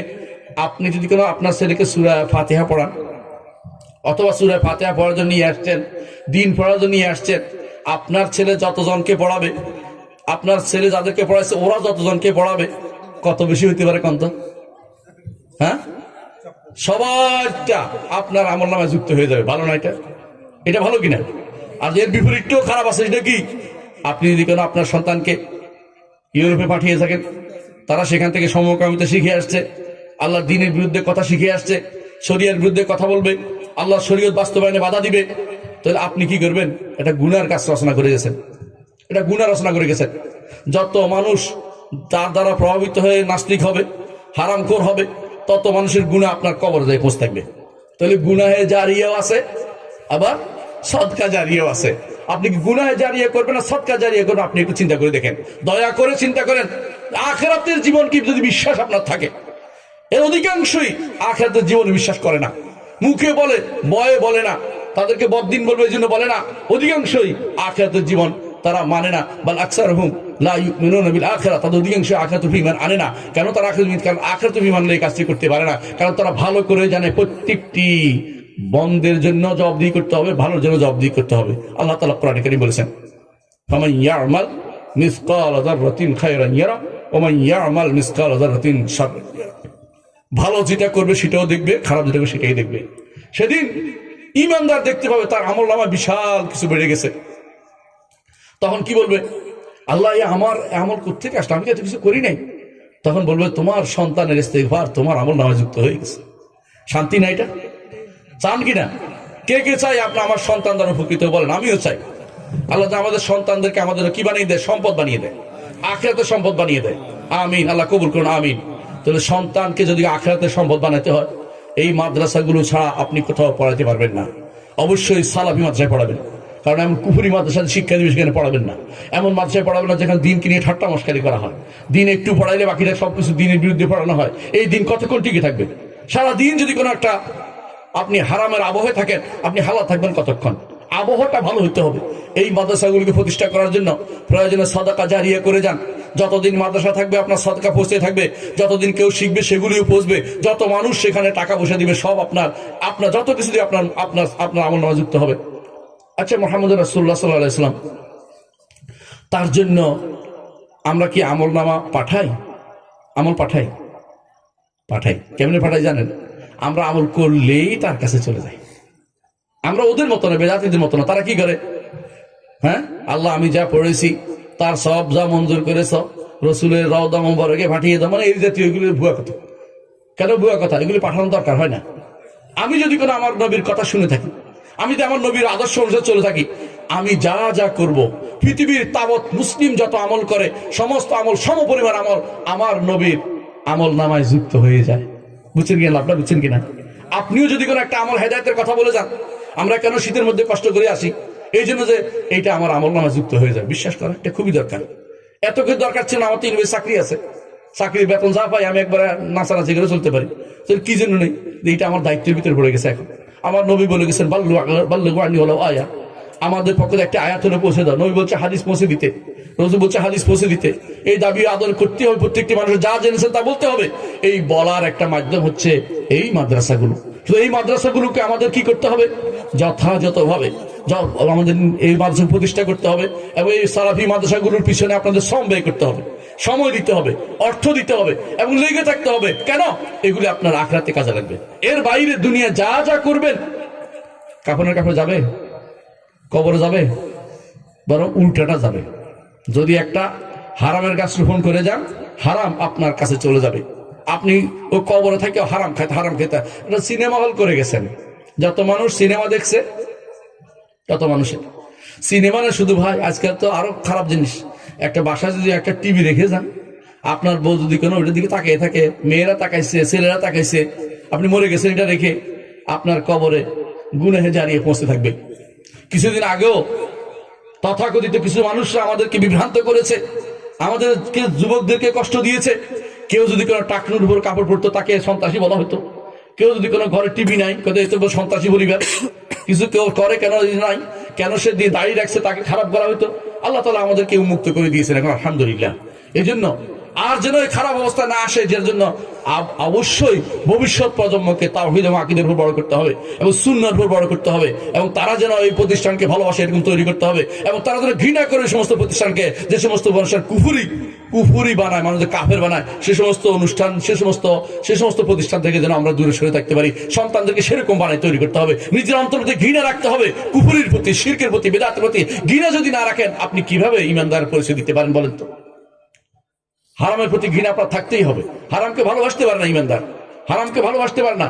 হারাম, এগুলি হারামতে কোনো সন্দেহ নাই, সেগুলি কিভাবে আপনি ভালোবাসবেন? এই জন্য প্রিয় ভাইয়েরা, আমি আমার বক্তব্য আর দীর্ঘ করবো না, আমি শুধু একটুকুই বলবো, আসুন এই মাদ্রাসা প্রতিষ্ঠা করি, একটা ভালো মাদ্রাসা প্রতিষ্ঠা করি এবং সালাফি মাদ্রাসা প্রতিষ্ঠা করি।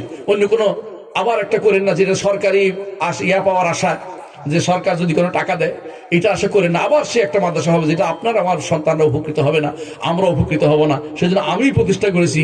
আমার তো কোনো দরকার ছিল না, তারপর আমি চাকরি করে টাকা পয়সা পাই সরকার, কিন্তু তারপরে আমি সালাফি মাদ্রাসা প্রতিষ্ঠা করেছি। আমি একটা দুইটা না, আলহামদুলিল্লাহ বেশ কয়েকটা। কেন মাদ্রাসা প্রতিষ্ঠা করতে হচ্ছে? কারণ এগুলি থাকবে ইনশাআল্লাহ, এগুলি বাতিলের বিরুদ্ধে দাঁড়াবে, শিরকের বিরুদ্ধে দাঁড়াবে, কুফরের বিরুদ্ধে দাঁড়াবে। এগুলি সবসময় দিকে দিকে জ্বলতে থাকবে। এই আলো আমাদের দরকার। এই আলো হচ্ছে নূর। ওমা লাম ইয়াজআলিল্লাহু লাহু নূরান ফামা লাহু মিন নূর। আল্লাহ যদি কাউকে নূর না দেয়, নূর পাবেন না। আল্লাহ থেকে নূর নিতে হবে। এই জন্য সকালে দোয়া করি নূরের জন্য। দোয়া করেন, নামাজ যাওয়ার সময় দোয়া করেন। কি দোয়া করেন? আল্লাহুম্মা জাল ফি কলবি নূরা ওয়া ফি লিসানি নূরা ওয়া ফি সামরি নূরা ওয়া ফি বাসারি নূরা। এইভাবে 25টা নূরের দোয়া করি। কয়টা? 25টা নূরের। কয়টা? 25টা নূর। ইবনে হাজার বলছেন যে 25টা নূর, 25টা নূরের দোয়া করি। এবং হাশরের দিন আমাদের আবার এই নূরটাই লাগবে, যে নূর দিয়ে পার হয়ে অন্ধকার সেই রাস্তা পার হয়ে জান্নাতে যাওয়ার জন্য এই রাস্তাটা পার হতে কি লাগবে? নূর লাগবে।